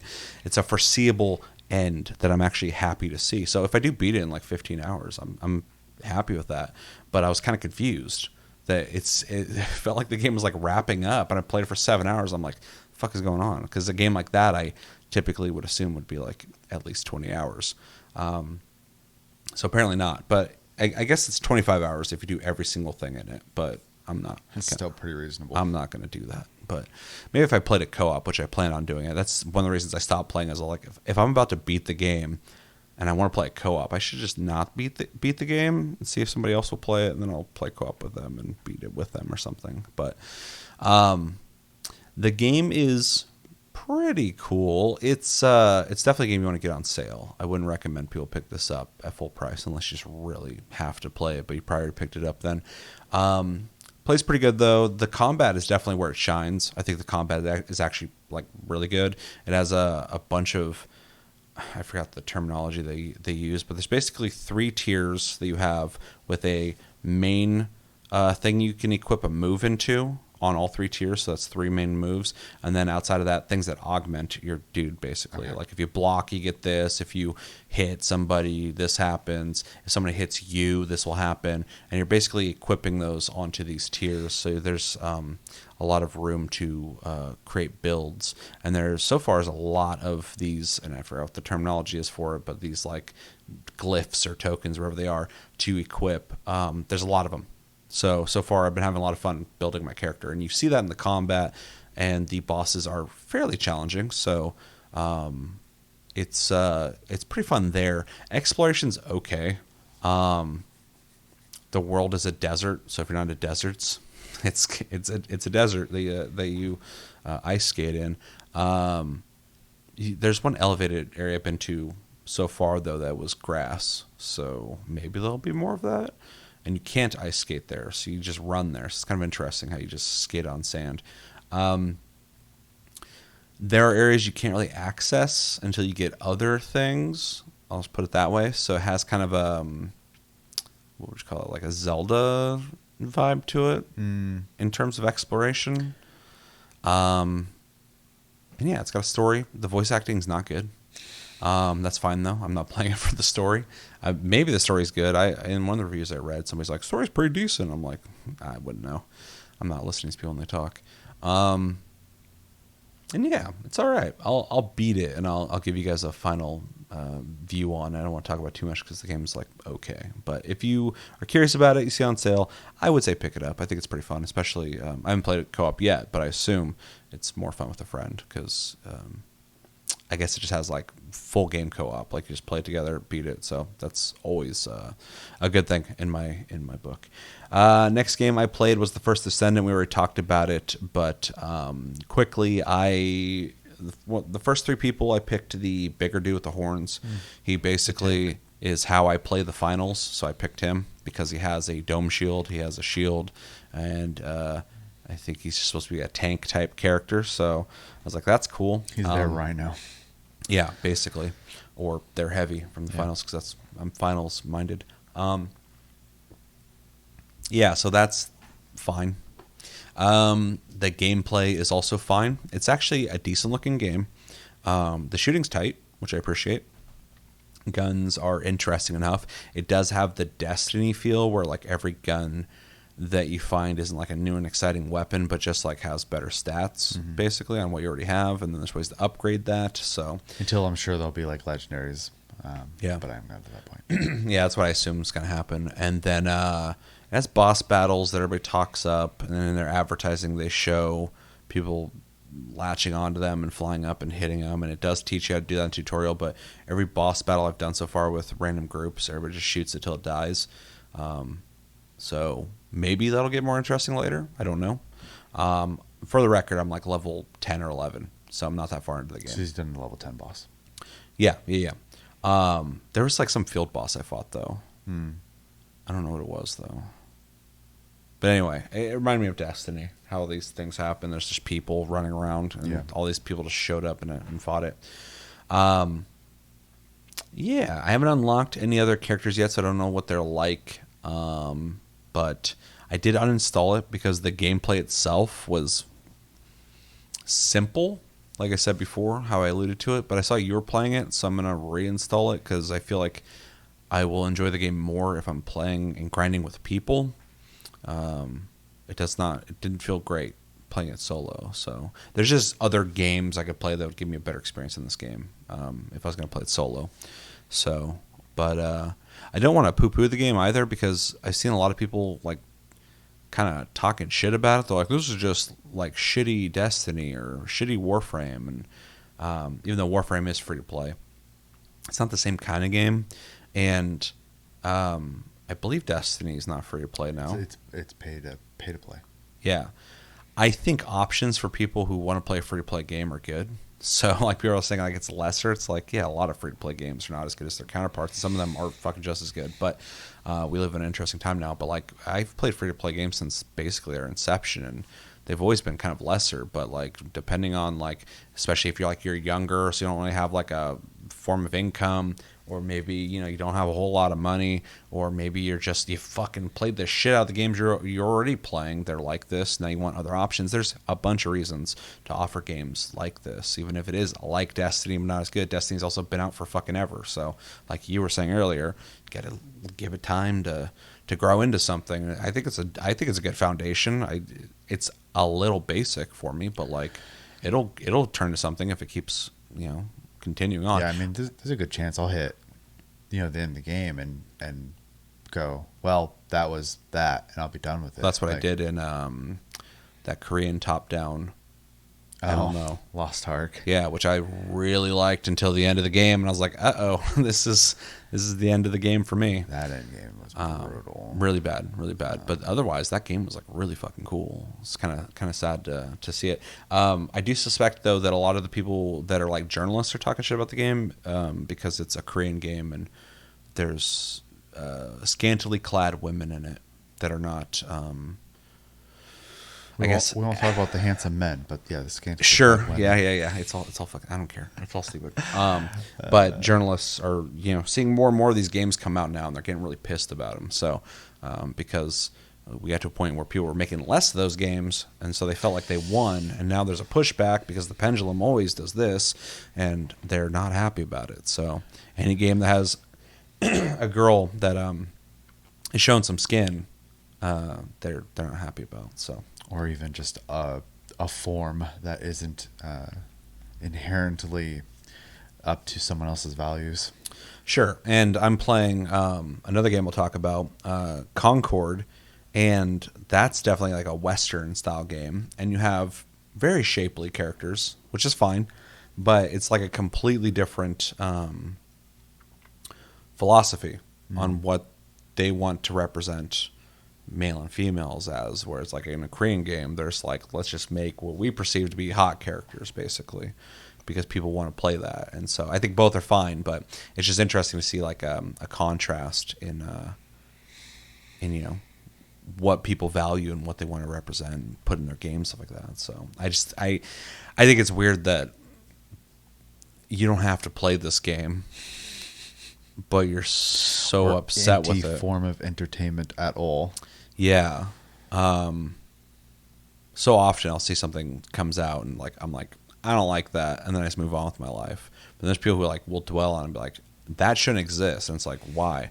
I don't like it. Well, luckily, no one's forcing you to fucking play it or watch it. I play so many different styles, like artistically, of games, and like I'll play a game that has like no sexualization, you know, at all, and like have a good time, or I'll play a game that is hypersexualized and still have a good time with it, and like it's whatever, you know, what, like there's plenty of, to specifically, you know, talk about some older Korean MMOs, like there's plenty of those I played where that's literally the only reason anyone would play it, and I was like, that was a one-day play, I'm done with it now. Yeah. Like, and that's you can only get so far on that. So well, games like Nier exist, where like they're well, it's an undeniably good game, but also has like a half-naked chick in it, and so like you hear less complaints about it because the game's just like so fucking good. But then like you look at like Metal Gear Solid, bringing that up again, there's like overtly sexualized characters in those games, and people will. And there's no way you can look at shirtless Snake and say he's not an attractive man. Like, sure. There's no way. So yeah, it just kind of depends on the game as well. Like if there's a certain prestige to the game, if it's just like undeniably good, people more so meme the sexualization of it. Oh, for sure. But that's it. But like some of these games, they're like just coming out going like, hey, we're trying to make a game. Hopefully you guys will like it. And people are like, well, you have no fucking background or pedigree, so fuck you. Why are you making games look like this? And it's like, because we want to. Yeah, I mean, we played. Man, I feel like we're talking about the subject so much now. We played Dragon's Crown. Yep. That game is ridiculous. It's funny. Holy like crap! Ridiculous like, it is. Not even in an attractive way. Yep. Like it is just ridiculous. The game's fun though. It's bold. Yeah. It's like if you, I don't know, just his vision of like the sexuality in it is like if you played a game that had an overt like foot fetish theming to it, That's but the it same was just like a person solid game. Did 13 Sentinels and Unicorn Overlord. Though, Yeah, so. no, they've made a bunch of great games. They're proven. Mm-hmm. But that game was just like kind of like, hey, I just wanted to try this out, and then they did, and it's a fucking fun game. It's a fun game, yeah. It's just is a game that when someone walks in and sees you playing, you're like have to explain yourself. Those literally just aren't humans on the screen. Like Yeah, they're weird representations of humanoids. Yeah, but I also, even since I was a kid, like view art and depictions of people, even if they're unrealistic, to be just that. They're just someone's art. Well, I think it's fun to explore. Sure. Anyway, designs and ideas, stuff like that. Like this. Anyway, I could talk about that for days. But there are some people that view certain designs, and if they don't like it, it's morally wrong. Fuck your morals. Yeah. With that said, though, First Descendant's all right. It's free to play. You got nothing to lose. So check it out. Then the last game I have on my list, I just played today, Concord, which was announced not that long ago. They're doing the beta. I think it's coming out in August. Okay. If you don't know what Concord is, it is it's an online competitive shooter. It is deceptive in looking like a Overwatch clone, and in some ways it's definitely inspired by Overwatch. But what I played was basically a deathmatch, which I appreciated because I think I'm definitely fatigued over hero shooters. There's a bunch of people who want the finals to become like a hero shooter. I'm like, don't you fucking dare turn this into a hero shooter. And a lot of people are saying that Concord is going to be a hero shooter. I'm sure there's going to be other modes that might lean closer into that. You are playing, it is technically a hero shooter in terms of like there's 16 characters, which is fucking wild. The game's launching with 16 characters. They all have their own abilities. So it's Overwatch in that regard. But gameplay wise, like when I was playing it, it felt close to an arena shooter, which was kind of nice and refreshing. Sure as hell didn't advertise it that way. I think some people saw the advertisements different than I did because people saw the advertisements and they instantly were like, first off, they're like, Sweet Baby Inc. is all over that game, so it's going to be like woke or whatever. I didn't care about that aspect, but a lot of people got really upset with that. But people also saw the gameplay and the heroes doing their abilities, and they're like, it's Overwatch, and maybe it will be Overwatch.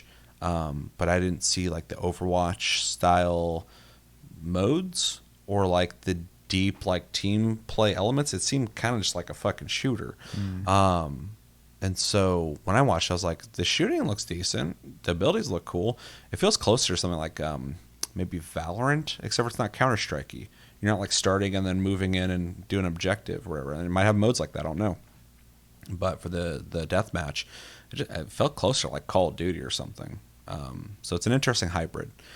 But anyway, and the reason I bring up like people being upset about the woke stuff too is because people are still now hoping the game fails during this beta, and I'm like, you guys are wasting so much time. Just go play the games you like. Don't play this. Let it die if enough people agree with you and they don't want to play it. But you're sitting around watching it and seeing how well it's doing. Like, this is literally the opposite of the discussion we just had. Yep. And I feel exactly the same way about it. Yeah. Just to throw that out there, Yep. right? Like and I think the bigger message here is play what you want to play. Yeah. Yeah, we're consistent because like people are bitching about half naked chicks, and I'm like, fucking who cares? Yeah. Don't play it.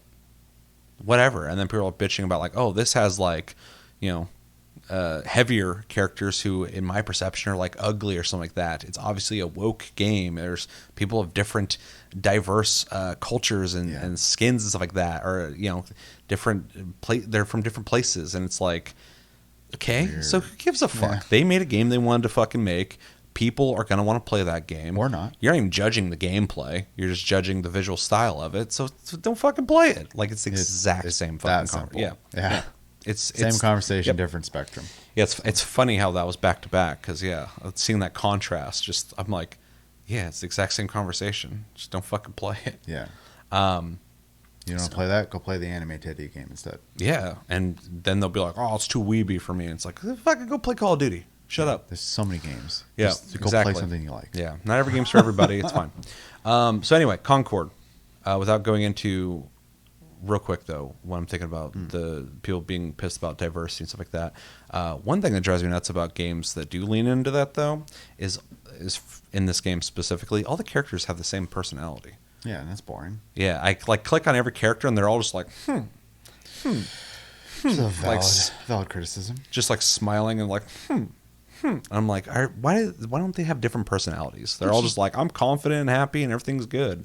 And it's like, okay. It's just like the typical, like, I mean, it's very commonplace in like Marvel movies, but like just in general, where people try to make characters and everyone's just like, everybody is like a wannabe comedian and has a quip constantly. And this like, it has that Marvel vibe to it. People aren't like not every human is like that. Yeah, man. it's lazy and holy bad crap writing. Yeah, because they have like very different designs visually, but they all just kind of are like, I'm the big tough one, but I'm also happy and confident. I'm the small skinny dude, so I'm a little roguey, but I'm also happy and confident. I'm like the rotund dude, but I'm happy and confident. It's like we're all having a good time. It's like you're about to go into an arena and just unload on each other. None of you seem like people who are like ready to do that. Yeah. You're just like, I'm fucking... Anyway. I'm just here to party. Such a small little tangent. That's what annoys me about games that lean into this typically, is they just like want every character it feels to... lazy. Yeah, it's stupid. But anyway, such a small tangent. It's not even worth talking about, really. Concord is a very AAA feeling shooter so far, what I've done or what I've experienced in the beta. And for the record, when I watched the trailer, I thought the character design looked generic and it looked kind of Overwatchy, but not quite. It just looked like a hero shooter, but which doesn't appeal to me. But the gameplay itself, I thought looked good. I thought the shooting looked good. I thought the abilities looked good. I liked that it had ragdoll, because a lot of games that are AAA don't have like loose ragdoll, which I like because it makes you feel like when you kill somebody impactful. And I'm happy to say Concord is a tight shooter. I played on PS5 with a controller, obviously. It looks really good graphically. It's like, I have a feeling this game's not going to last because it's hard to break into the first-person competitive area. But if it does, they spent some money on this game. Like, it looks good. The animations are really good. The characters are all mo-capped like you'd expect from like a first-party Sony game. Voice acting's good. Everything about it's like high quality, which is kind of crazy. It's also gonna be $40 when it comes out, so it's not a free to play game. Let's see how long that lasts, or they'll give it out on PlayStation Plus. I wouldn't be surprised if they did that, because it's only gonna be on PS5 and PC. But yeah, anyway, I played the deathmatch mode. Basically, you're just killing each other. You have to collect. It's deathmatch, but it's kill confirmed, basically, from COD. You have to collect dog tags off of them, basically. And 16 characters. I tried to play all of them. I played most of them, surprisingly. And 95% of them felt really good, which is surprising. Even ones I typically wouldn't like. They all feel really well designed. They also feel very inspired by other heroes in other similar games, but not quite exactly the same. So it has like, don't fix what isn't broken kind of mentality on like classes, but also it feels self-aware enough that they're like, well, how do we make this our character? How do we tweak it a little bit? For instance, one thing I kind of like for balance purposes is there's this healing dude, and he can throw down a dome shield, but when he throws it down and it's like everything you're doing, they say, which I like more and more games are doing that because it just gives more information to the team. But he'll like throw it out and it has a whole animation where it builds up and then it starts like you can see the dome shield like being made and then it finally shows up. So there's like a time where when you throw it down, it's not activated. So you have to get that timing down. You kind of have to be more aware of your surroundings and when to use it, not just chuck it down when you're getting shot at like a lot of games. So I kind of like that for balance purposes. I think the heal that he has also does something similar to that, where it takes a second to start up. So it's like if you're in the middle of a firefight and you're at a choke point, you could throw that down because you know you're going to be here for a second, and then it'll give you the edge. But I also don't think you can shoot out of it, which is also interesting. So you're kind of like making an arena. They have to get close to you, basically.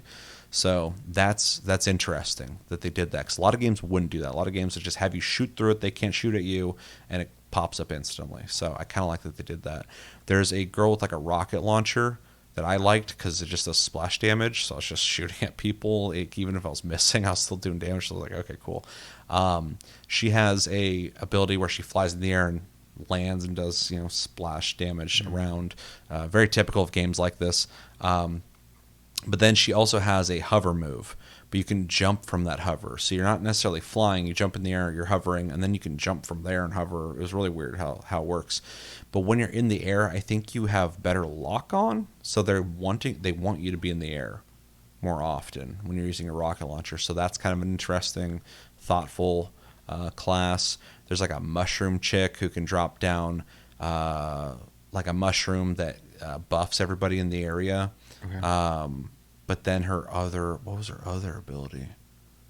Oh, she can put a mushroom and then she can teleport back to where it's at, but it's not instant like a lot of games. She does this whole animation where her whole body starts like kind of dematerializing, and then she'll show up where that's at. So because it's not instant, it's not something you would necessarily use while getting shot at, but you might use if they have some kind of like search and destroy mode or something. Maybe you want to get back to another part of the map or something. There's strategies involved there. That could be cool. Her gun's also kind of weird because it seems like it shoots spores, but they kind of follow people. So she's the drug dealer. Yeah, basically. The big characters, both of them that I played, one dude that's very tanky has like a sand weapon. I don't know what the hell he's like shooting, like it almost looked like sand was coming out of his gun. Maybe it's just wind, I don't know. And a bunch of bullets coming out of it, but then you can hit triangle and it turns into like a vacuum or something. I don't know what the fuck I was doing, honestly. It was doing damage and that's all that mattered to me, but I gotta play the game more. But he was super fucking tanky. It's hard to kill that guy. And then another dude has a shield he can put up that's actually very generous on how much damage it can take. But then he can also put shields on people. So that guy's definitely like a support tank character. And again, this is a deathmatch mode. This wasn't like we're playing some objective. So it's kind of interesting to just be like running around shooting at people, but also doing team-oriented stuff. Yeah, I can't really think of anything worth talking about when it comes to the other characters. Some of the characters I was not a fan of, but just because they're like the main dude we saw in the trailer of Concord, the guy who is like green and skinny guy with like a pistol. Oh, yeah. I don't like him. He basically has a knife, so it's like Call of Duty where you can stab people if you're up close. Then he has like a self-heal, and he has a revolver. And I'm like, no. There's nothing about that I'm enjoying. Yeah.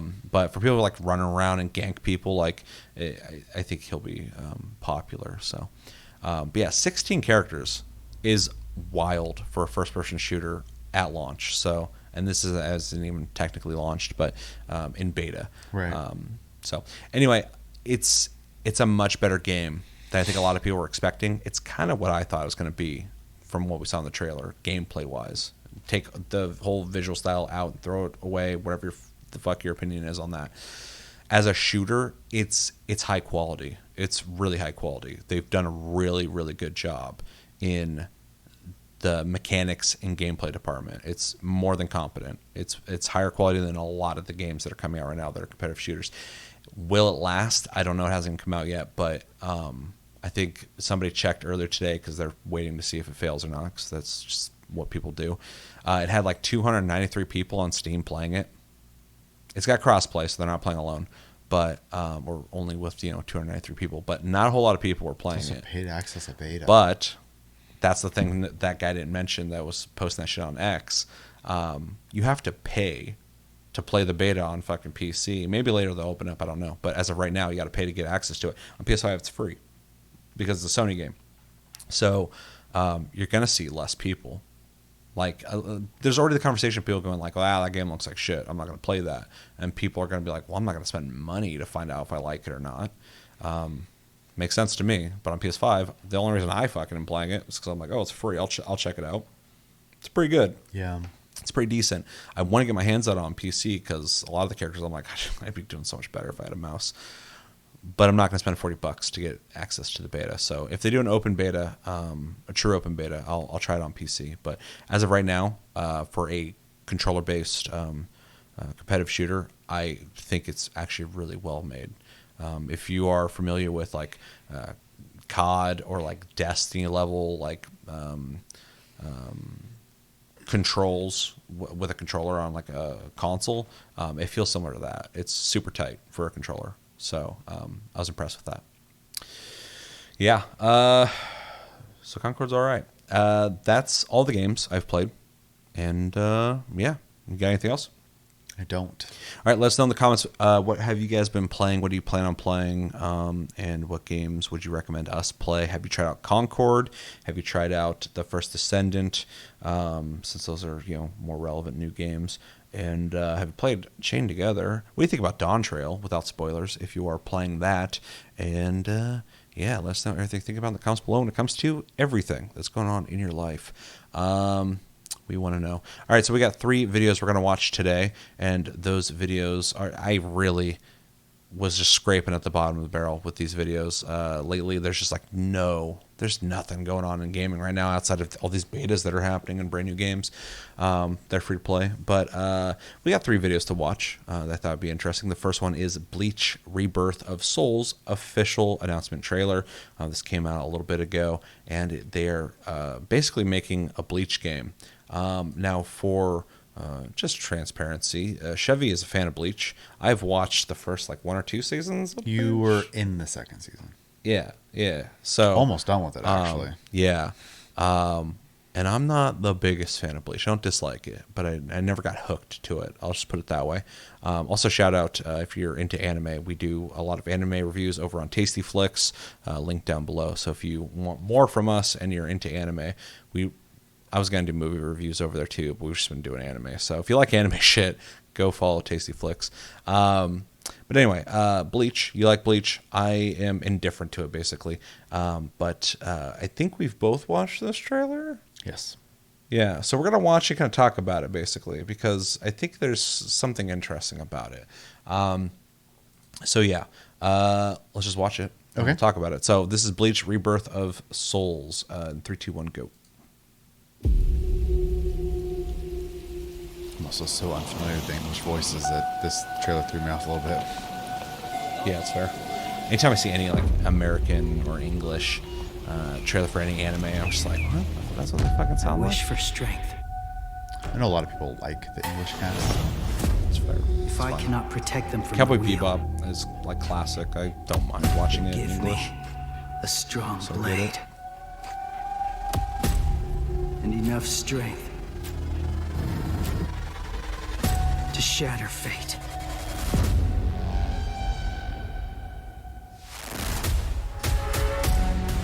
Do you wish to save your family? Just tell me how. I'll do anything. This is the beginning, right? You Of must the show. become Yeah. So is this going to be like I think it's just going to go A through the soul story. the Reaper. story? Okay, that's cool.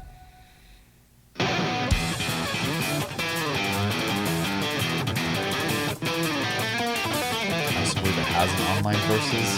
Not that I'm interested in that. but- Yeah, no, it's cool though. I like modes. So the first thing that strikes me here is that it's like a higher quality anime game, which we've talked about before, but it's always kind of a roll the dice with anime games on Yeah. what the quality's going to be like. So it's nice to see that it's a higher quality anime game. Yeah, I'm pretty happy about it. Yeah. There hasn't really been. I mean, obviously, Bleach was gone for a long time, and then with it coming back, I didn't know there would be essentially a budget to make a game. I know the mobile game is still running. That's for a long time. Why would you start this so early? So it's the timing of the video. Yeah. The video just ends abruptly. Yeah, that's fair. Yeah, so first thing I noticed when we watched that, as somebody who's not particularly into Bleach, is it looks like a high quality anime game, which is cool because anytime you're a fan of an anime and they announce that they're making a game, you're gonna hope that they're gonna do it justice, put some work into it, make a good game that's worth playing. And lately, it seems like we're getting more and more of those. But then, you look through all the Naruto games, and some of them are they just kind of throw them together. That one I actually kind of liked playing, but it felt kind of cheap. feel like they kind of just threw that shit together. Well, there are a lot of those though. Yeah, so exactly. I know there are some that people really, really like. So Yeah, and they make like these like social hub like anime Mm-hmm. games, which I'm always surprised by because until now, but before I wasn't playing a whole lot of anime games, and then I play all these games and they're like these social hub social games. I'm like, oh, this is like a bunch of fans of this game or this anime just kind of hanging out playing games, stuff like that. So it's kind of cool to see, but a lot of times they're really cheap feeling. Even that weird that I commend them for, Dragon Ball Z. I was gonna bring that one up. Yeah. Was it asymmetrical? Yeah, it was fucking game? I don't know how many versus one, but Huh? I don't remember how many people it was versus one. But Yeah. But it's like a Dead by Daylight game. Mm-hmm. So like the idea is really neat and had a lot of things. We reviewed it, so if you're curious, go check that out. But had a lot of things that they did wrong, but it overall felt like something they kind of threw together pretty quick. Yeah. So, and a lot of anime games feel like that. So anyway, long story short, this doesn't look like that. This kind of reminds me of when the One Piece game was coming out, and I was like, oh, it's like a legit. Oh, dude, the last like, couple One open Piece world games game. have been great. Yeah. So that's a good first impression. I'm like, oh, it's got some quality to it. That's cool. Yeah. Gameplay wise, is it going to be a fighting game? Is it going to be? Do you know anything about it? Is it going to be a third person? It's going to be like a 3D space action fighter style game. Okay. It looks like the gameplay's slightly in there, so I can kind of gather that from that. When you see like Ichigo fighting Byakuya. Yeah, I keep seeing the fighting, which I'm wondering if is it going to be like cinematics and then these fights that happen then a cinematic, or like you're actually going to be like walking around going places? I don't know about that part, but yeah, this trailer's all just moments from the story and then showing a little bit of the fighting. So just kind of showing off that it's story based, and then being very stylized because that's how Bleach's advertisement always is. So. Yeah. What do you think, though? I think it looks quality wise, like visual quality wise, it looks good. I like the way it looks. I already said this to a buddy of mine who's also into Bleach. Where I was like, this game can be okay, and I'll probably buy it just because I would like them to continue. First off, just making decent anime games in general, but I would like to see Bleach games exist again because the closest thing we really had was like a couple characters in that jump fighting game that was not so great, but visually was cool looking. So for some characters, other characters were really jarring. But I think it's because they had that like hyper like real color palette they were going for with that game. What was that game? I can't remember. I remember exactly what you're talking about. Yeah. I remember Naruto looked weird. That had Ichigo, Shonen something, Rukia. I can't remember who else was in it now. Anyways, it had a few Bleach people in it. The other part that's been kind of weird too is because Bleach was gone for so long. A lot of the, specifically like in the mobile game, there was a ton of like stuff in it that if you were anime only would have been just spoiler heavy because the manga has been done, and so they just use that content in every way they could, because for most of us we had no idea that there was ever going to be Bleach again. So so that being back has been nice. So it shows that was successful enough to merit making a game. Yeah, bringing it back. So but yeah, I mean, I just, like I said, for me, if it's okay, I'll pick it up, but I have a bias obviously towards the IP. So if it's bad, I won't buy it just because I don't want to buy bad games, obviously. So yes, be curious, like what would be bad about it? Because everything I'm seeing here looks pretty decent, unless you don't like the perspective of fighting. Yeah, I'm also curious how well it's going to portray the story, because I know, because you have to abridge it, obviously, to make it fit in a game. I've played Dragon Ball games, I've played One Piece games, and the story, the beats are there. You're just missing all the flavor to get to those points, but you would understand the story playing those games. I'm wondering if this will be the same, because, and if not, maybe a little bit easier for some people to take in the story, because the story of Bleach is pretty cut and dry, pretty simple. There's just some stuff in there, obviously, to add some more character to it as you go through, but especially early on in the story, it's like pretty simple. it just expands more, especially like where it's at now, which is funny because like the end of the show. So, but a lot of that was just Kubo not really knowing what he wanted to do with it as he was writing it. So, Yeah. but yeah, looks fun. I mean, I'll probably pick it up. So, Yeah, when they're gonna make, even though they have made one a while back, a Berserk game that's like higher quality, because like the last one they did was not. I think Berserk will always be in limbo until a successful anime comes out, Which they won't do. They won't like do like a fully animated one. It's like the CGI one, which I didn't mind, but it's not what I wanted. But I didn't mind it. But a lot of people fucking hated it, and I'm like, I didn't hate it. But yeah, they're really making dumb decisions with that. Because it obviously has people who want more from it. I think the biggest problem Berserk has is a lot of its audience has the mentality, and I don't agree with this because I think it's just you're not being imaginative enough if you feel this way, but that it can't be an anime, that it only makes sense as a manga. But that's the same when people are like, well, you can't make, video game movies. Well, that's just not true. Well, yeah, it's stupid. And then people were like, you can't make Watchmen into a movie. They did it. It was a good movie. And then like you can't. They said forever you couldn't do Lord of the Rings, and now Lord of the Rings is like one of the best like trilogies ever. Like, you lack imagination if you ever think you can't tell a story from one medium to another. Yeah. It's like you just haven't had a good enough director to do it. Yeah, I can't even fucking humor that conversation because it's so just like ridiculous. But the original Berserk cartoon from the 90s is fucking fantastic. It's old, but it's great. Like, it's so fucking good. And so, people were just like, oh, manga. It's like, yeah, if I can read the manga, there's going to be more. There's like books, but there's things that visual mediums offer that books can't and mangas can't. Like, for instance, the amazing fucking soundtrack that the Berserk anime has, that even the CGI one had more from Hirasawa Susumu. That you just can't get in the manga. So it's like Bleach, the guy who did the music for the original show, came back to do it for the continuation. So I saw fucking bring up Miyabi here somewhere. What's he have to do with this? The singer? Probably some of the songs. It's spelled Miyabi, but it's Japanese, so they don't like them V's. But yeah, anyway, going back to what we're talking about, the game looks high quality, and so I'm curious about it in that regard. Like I said, don't really care about Bleach too much, but I do like the idea of them putting a budget and putting some work behind anime games, because for a while there, a lot of them felt super cheap. Still play them; they're still fine, but the only ones that got any kind of budget was like Dragon Ball Z, which makes sense, but they also got some cheap ones too. So.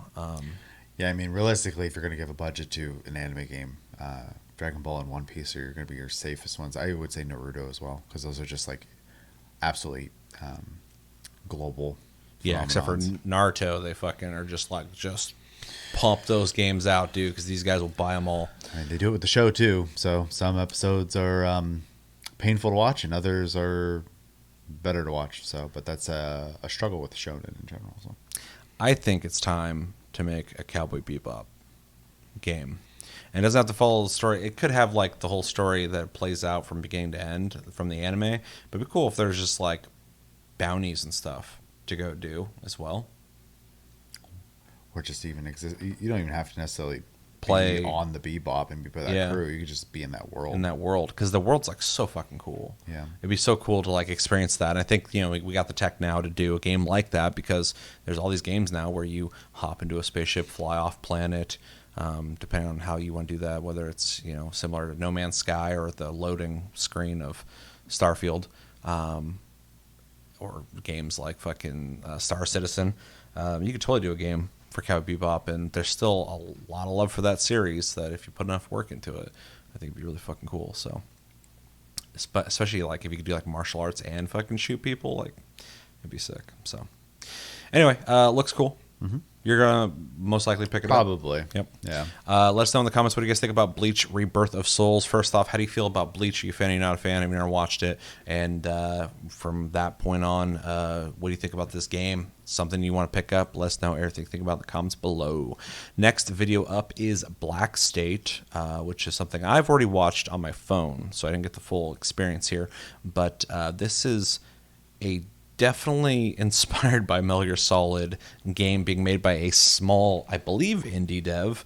And yeah, it's like an action stealth game, which we don't have. To say we don't have much of those nowadays is an understatement. We don't really have any. So I see a lot of people being like, oh, it's ripping them off. And I'm like, but nobody's making games like this now. So why wouldn't somebody try to fill that void? Yeah. And you haven't seen anything on this? Okay, so we'll watch this and we'll talk about our thoughts on it. Yeah, just letting people know what kind of game we're getting into here. Anything you want to say before we start this? Since you have no perspective. All right, this is Black State in 3, 2, 1, go. I'm mixed on this, but we'll talk about it. Is this real? How can you define the boundary? Focus. You were sent to save them. We don't know where they are. We don't know how much time they have left. If you want me to save them, I have to know which doors lead where. You can't. It's definitely a religion. Yeah. And you can tell, too, because a lot of things look really fucking good, but other things don't look good. And it's mostly in I found one. detail. Looks like I'm in a subway. Moving on. Yeah, like the reflections of light. Yeah, is unreal. Yeah. Yeah. That's what I'm talking about. Let's see where this leads.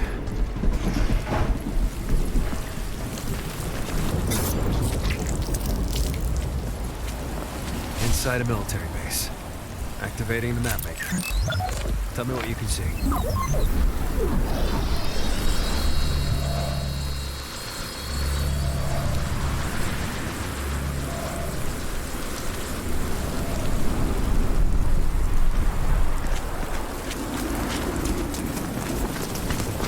Seems busy out there. Stealthy approach advised. Too late.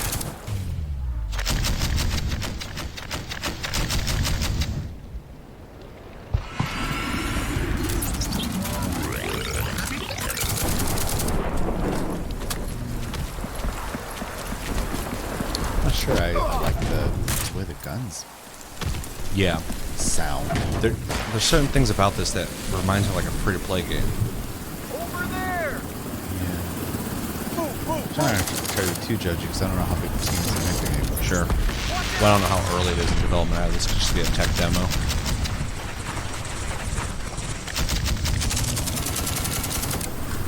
The guns just sound really, Then yeah, that's a good word for it. met with a lack of recoil. It doesn't feel impactful.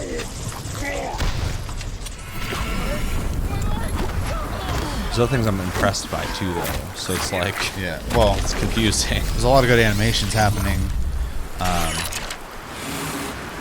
Obviously, the engine's helping in a lot of that Yes. too when it comes to like lighting and visual effects. but, Unreal's doing a lot of heavy lifting.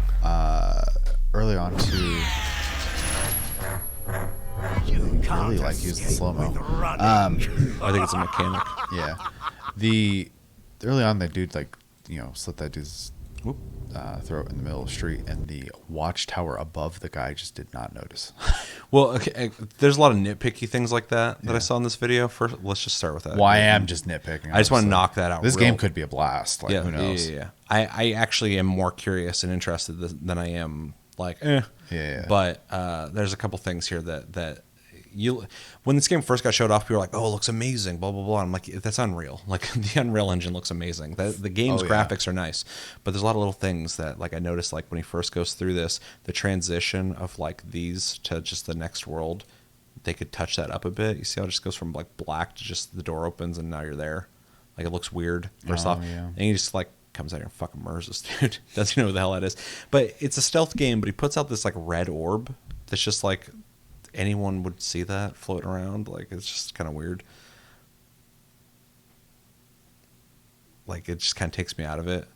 But what was the thing you brought up? If you go back just a little bit, you'll see that when he killed the guy in the watchtower. See, there's a guy up there. Yeah, like, how does he yeah. not see the body in the street, right? Yeah. But that again is a nitpick, right? I don't need that to actually be a thing to enjoy the game. I'm just like, Well, the reason I'm bringing any of this up is because these are all the small little things that distract me from when people were like, "This game looks amazing," and I'm like, "It does look good visually," but there's all these like little things that feel like the game was probably thrown together pretty easily because of Unreal being so fucking good.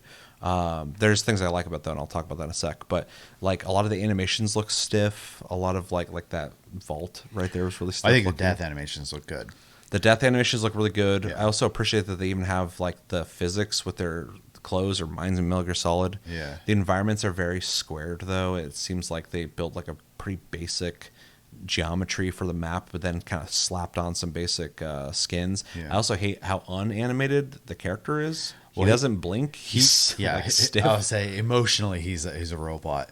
Well, it's not even that he's not selling it as a character. It looks underdeveloped to me. It looks like it's not done because he looks like a vessel for me to play the game. He doesn't look like a main character of a game that I fucking know anything about. Right. But okay, so things I am impressed by on this game. First off, make more games like this in this genre because we don't have enough.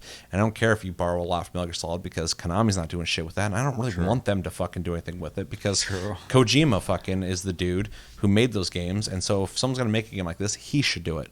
Well, he is, but yeah.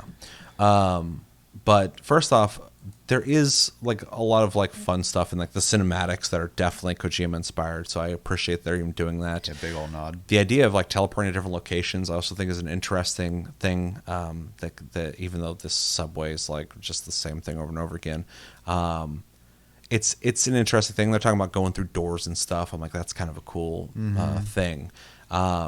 Gameplay does look very similar to Metal Gear Solid 5, which is a good thing because that's the most fun Metal Gear Solid is 5 to play. It like had really good mechanics, stealth, all that stuff.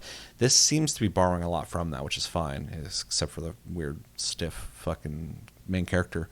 The stealth seems to be okay, but also there's some very generous buffer room here for like if you get noticed, but then here he gets noticed. But this is all tech demo. This is all to present the game. So this is a situation they planned. It did have a very subtle UI thing there, which was nice to let you know you're being spotted.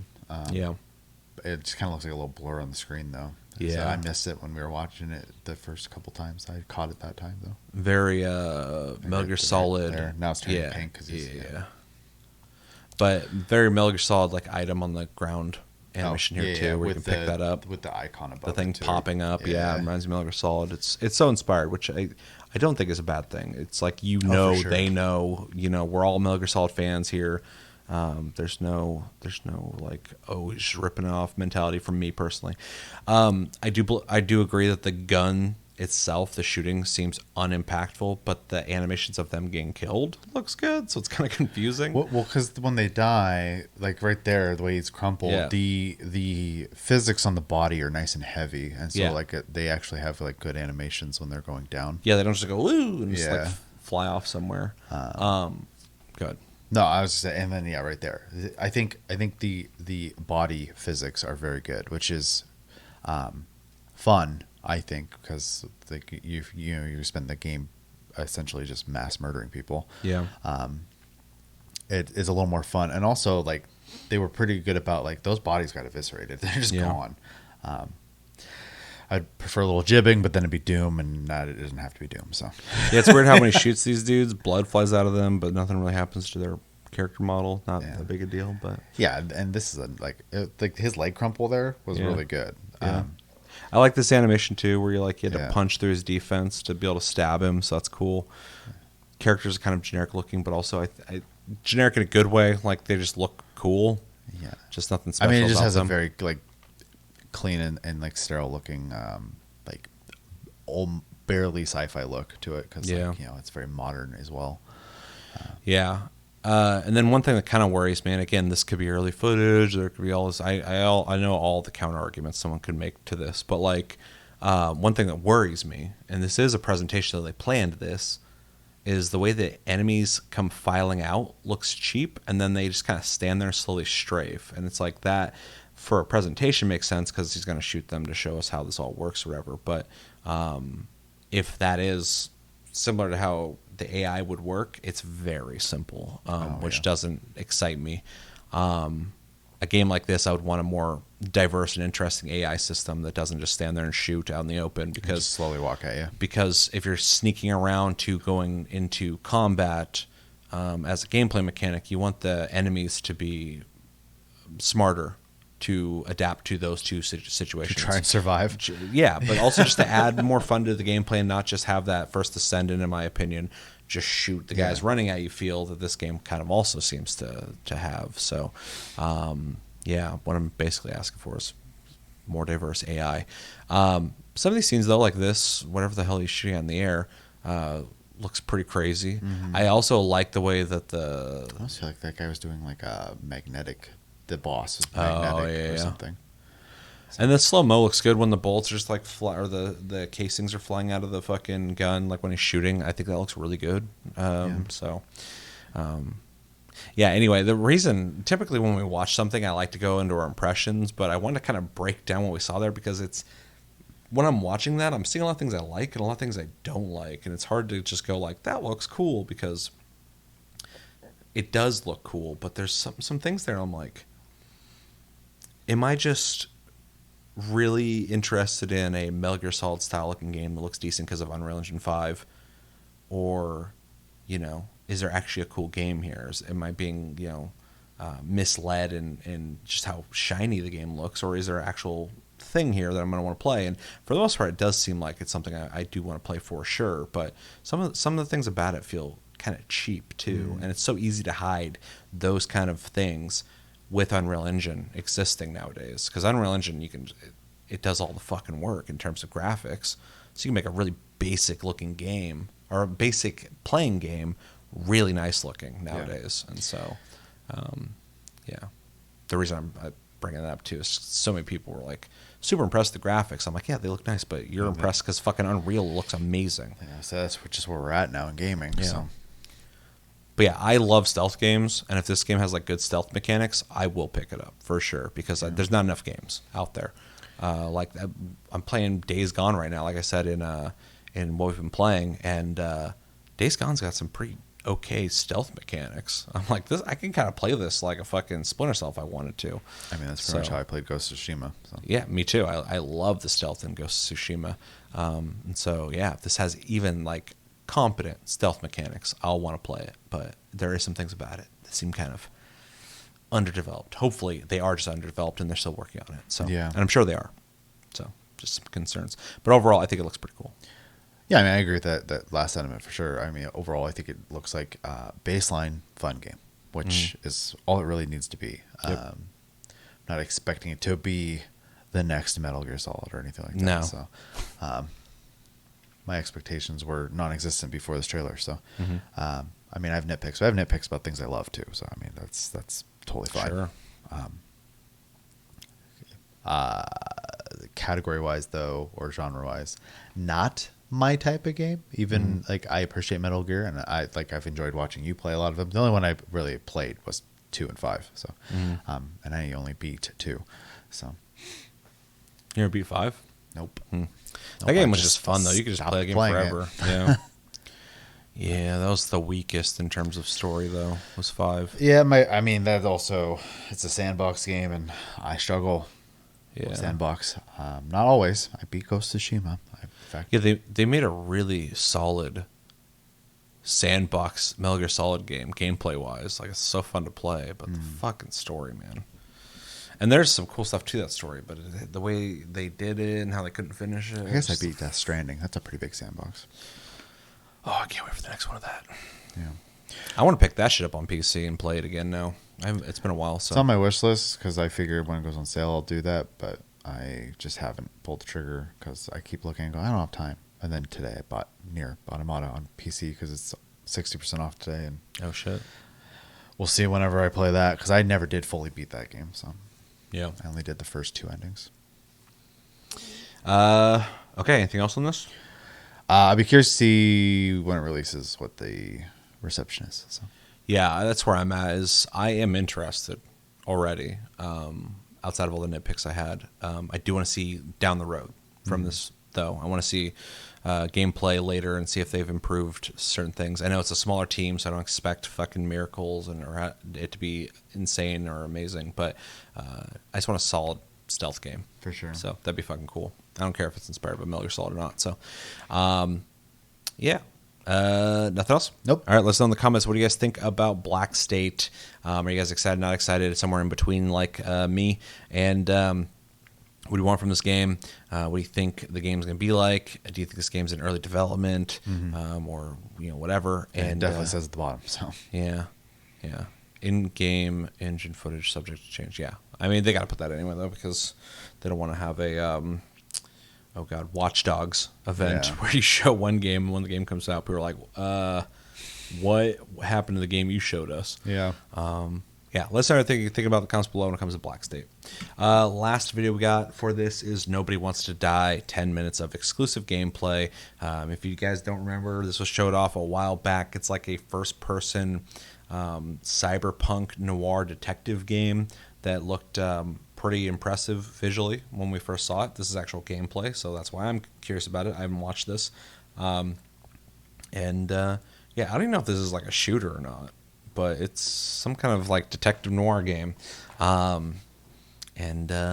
hoping it's cool. Do you remember it all? Nope. Okay, well, we should just watch the video then, because I can't get your thoughts on it preemptively. Yeah. So, this is Nobody Wants to Die, 10 minutes of exclusive gameplay in 3, 2, 1, and go. James, would you love me if I had an ugly shell? Or a shell like that one? Would I love you if you had a guy's shell? Yeah. That's your question? Or if I didn't have a shell at all?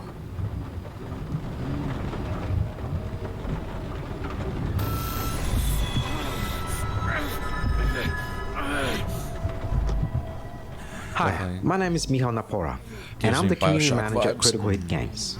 We are a small team based in Poland, and in today's Dev's Diary, we're excited to show you a first look at the gameplay of Nobody Wants to Die. Poland is like We have been working on the Nobody Wants to Die project games, for man. 4 years. It's exciting. From the very beginning, we wanted to create a narrative game, combining a cinematic, twist-filled story with intriguing mechanics and gameplay that creates the most immersive experience possible. I know this is going to be a presentation. I thought it was just gameplay. Yeah. Prohibition I violation like talking at about who the fuck's that? Breaking news. The president today signed into law a controversial bill reducing the age limit for free body subscriptions, despite earlier promises to the contrary. Fucking politics. Is he? Yeah, because now it's showing the road. It was a black and white presentation happening. Yeah. Kara, how you feeling? Yeah. Ready to get back in the saddle, I saw the Chief? other cars, so I thought they were. The papers? Yeah, no, he was literally just chilling in his car watching TV, basically. Officially. Which is Yeah? interesting. So unofficially, I'm all ears. You'd be doing a favor for a guy whose signature trumps every test and commission out there. This is very Fifth Element. Yeah, the imagination's awesome. Here we see a very key moment in the story when our character, James Kara, a hard-boiled police detective, gets an under-the-table job. And as support, he's assigned a young, ambitious liaison officer named Sarah. It's not on the screen. Maybe he's watching it like a No, fuck that.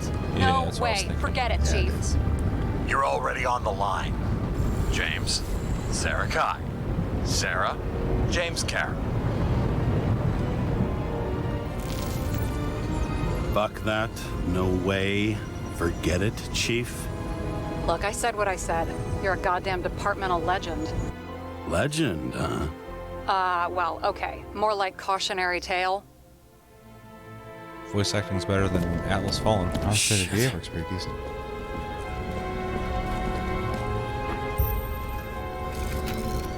Damn. He really got cooked, didn't he? That was pretty bad. Oh, I'm reading up on Green. Holy fuck, you know who this guy is? Green's been shaking down the city for 200 years.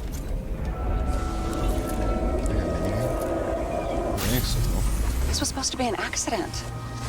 Let's pull the Icarite and get out of here. Green was an extremely powerful figure in this world order. He held a huge amount of influence over the last 200 years, a titan of the privileged top 1%. The Icarite's melted. So, that's his insurer's problem. Sarah, he's dead. What? Like, you mean final death? Dead?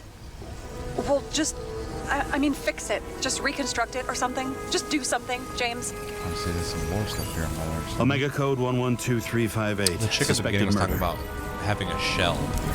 So I think it's doing like the altered carbon thing where people can move to different bodies. He was talking about some kind of chip or something the guy has, which I assume would allow for that, and it was broken, so I think that's This is an extremely rare case of final death. Icarite is a technological advancement that stores human consciousness, allowing it to be transferred between bodies or stored in a memory bank. It's like the quote-unquote soul is information that can be transferred. Oh, I am in deep, deep shit. Look, he's hanging from a fucking tree. Sarah, listen. I've seen this before. Up close. Take a few deep breaths. Then we'll start looking for who did it. We have to report this. We have to. Anything beyond that, it's... I'm sorry. Sarah, relax. You're not doing anything. Got it? You're not even here.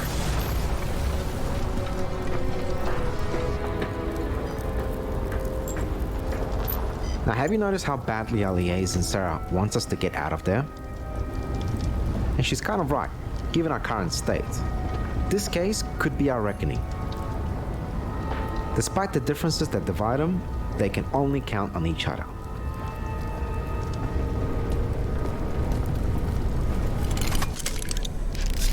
So many I weird need to find the gadgets. source. Yeah, I love the imagination and the aesthetic. There's a blood trail here. Kara, what are you doing? A detective on probation who didn't quite synchronize with his new body, work is like a drug for James Kara. It is all that he has left. It's the only thing that can keep quiet the demons of the past that haunt him, even if it's just for a very short moment. Not surprisingly, when everyone tries to sweep the case under the rug, James won't do it. He is the least fit for the job, but by the fact that he has nothing to lose, probably the only one who dares to take it on his own. This was a murder, Chief, not an accident. 100% The investigation stuff kind of reminds me of Condemned, which is kind of weird, because Condemned was like a horror game. Surely Kara can't buck Hit people up with fucking something wood, that simple. I'm trying to kinda tell hitting, you, there's no Icarite to pull. Green's what got was that oxidized. It's a homicide, and it's where- staring us in the face, like it or not. Whatever. Then you The plays feds the are on their android way there, so consider this a as one heads of the up. characters for the They story. find you, I don't fucking know you. Human, something human. Detroit Become Human. Yeah. Yeah, I'm getting some Moving of that on to vibe, reconstruction. I kept wanting to say Beyond Two Souls. Now I'm like, this that's is our not the most right important game. gadget, Yeah. one that no doubt every detective would dream of having. After entering enough data, the This is interesting 'cause reconstructor allows us to sci-fi reconstruct the events is, at the crime scene and see fragments of what occurred with our own Kind of eyes. cyberpunk, but also kind This of allows us to steampunk step looking. into the shoes of a detective like and experience the tech noir investigation shit. together. Yeah. There's something here. James? I've lost visual.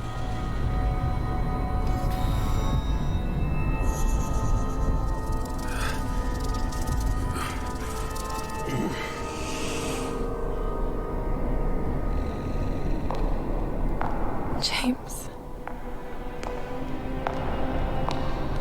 Will you come back to me? James! Sarah? Do you know that I barely saved up for my first subscription? Now the problem is that the bodies are not artificially produced and belong to the government.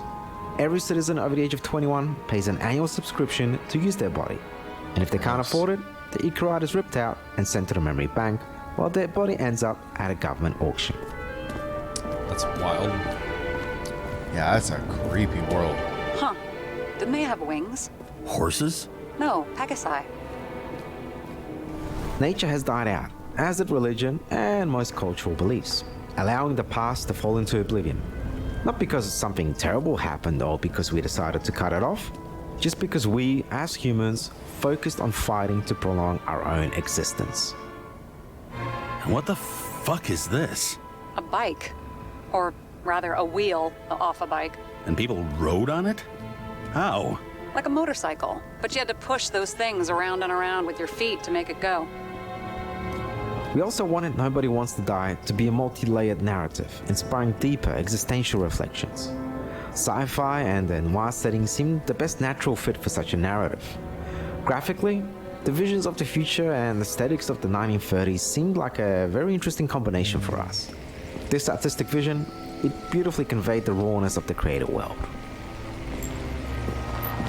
The murderer wanted to pull me into a maze, get me drunk with fear. But I had nothing to lose, and had been drunk already for a week. So is this a combat less game? Not seeing any combat. Yeah. Not that I need it, I'm just curious. Most of the times I would need that. We're inspired by such classics as Blade Runner, the works of Raymond Chandler, and the Black Mirror series, as well as narrative games such as What Remains of Edith Finch and Firewatch. Those are both really good ones. Yes, they named good ones. Yeah, I was wondering if it was going to be like that. So just I a took narrative this game job. where you walk through. I'd Something will take come out on any job at PlayStation that Plus point, eventually, even though visually it's way better than all those games. Rust-laced wounds. We really hope that you like what we have prepared for you today. Now, we can't wait for you to see more of the game, and you'll be able to do that very, very soon. Nobody Wants to Die will launch digitally on PlayStation 5, Xbox, and PC on July 17th. Thank you so much for watching. Soon. And we'll hope to see you soon. Very soon. Huh. All right. Well, what we think? I mean, I'm definitely intrigued. Yeah. I mean, really, I just got to hear what people say about it.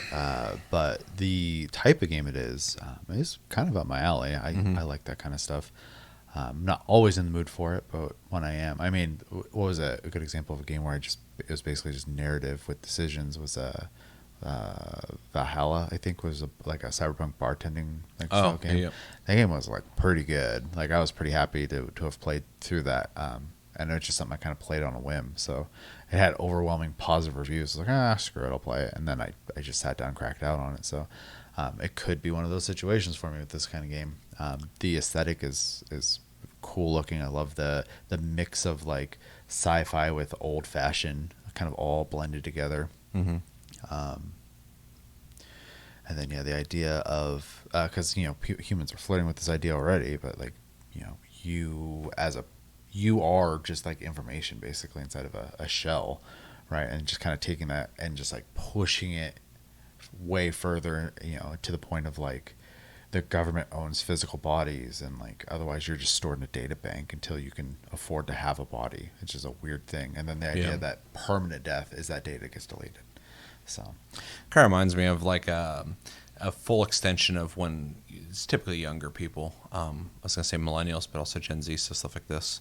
Now that they're at the point where they're transitioning into having to go into the workforce, but they're like, I didn't choose to be born. Why the hell do I gotta pay money to survive? Like I should have all these things for free or whatever. And everybody's like, welcome to being an adult.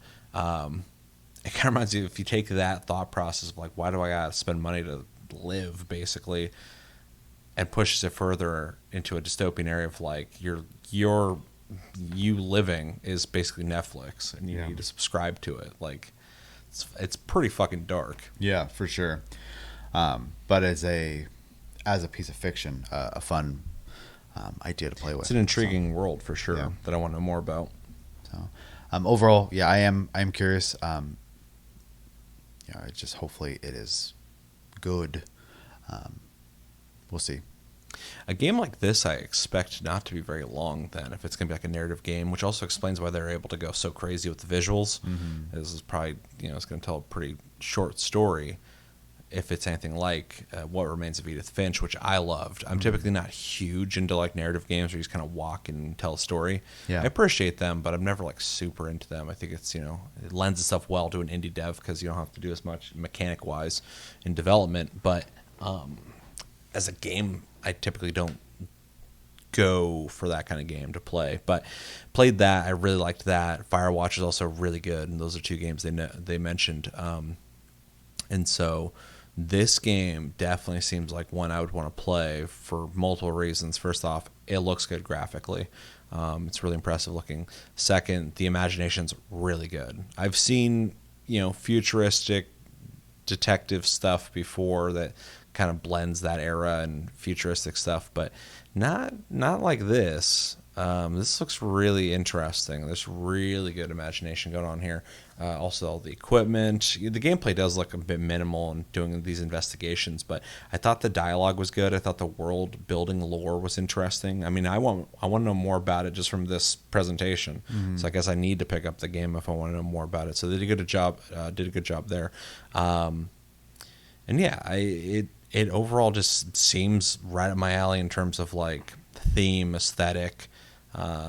Definitely seems like a narrative game I would want to play just because I want to know more about the story and the characters and the world. And if you are going to just walk through and do investigations and talk to people as gameplay, at least you have a lot of really cool stuff to look at. I mean, even when he walked in that office and like looked out and there's like all these like towers in the clouds or whatever, it was really fucking neat looking.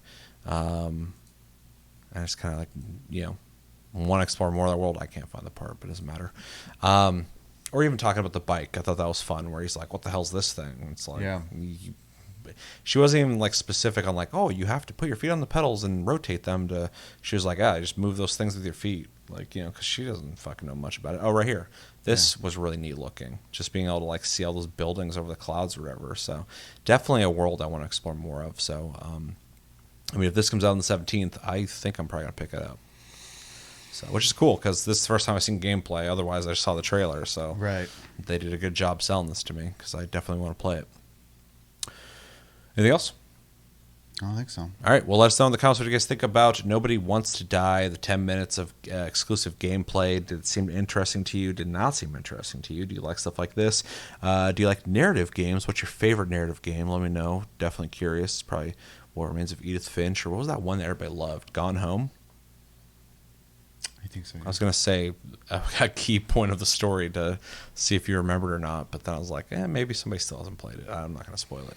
Yeah, names just don't do it for me, man. Yeah, I just remember Gone Home when it first came out was like a really big deal. Everybody's like, this is amazing because it was like emotional, but also an indie game. So now there's a bunch of those that have done a really good job. I remember, and it's like an RPG maker style game, but To the Moon.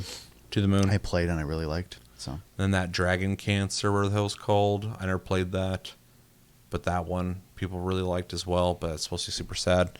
That was Everyone's Gone to Rapture. That one was cool too. So there's some good ones. Hopefully this will be. It's always the depressing ones. But that's how you get me. I don't want to hear some fucking. Well, everything was cool and great story that I'm just walking through. I want to like move me in some way emotionally. So true. Yeah. But yeah, let us know what you think about in the comments below when it comes to Nobody Wants to Die. That's going to do it for this episode of Tasty Cast. So always thank you for watching. I've been Seth. This has been Chevy. Until the next episode, have a good one, guys, and take it easy.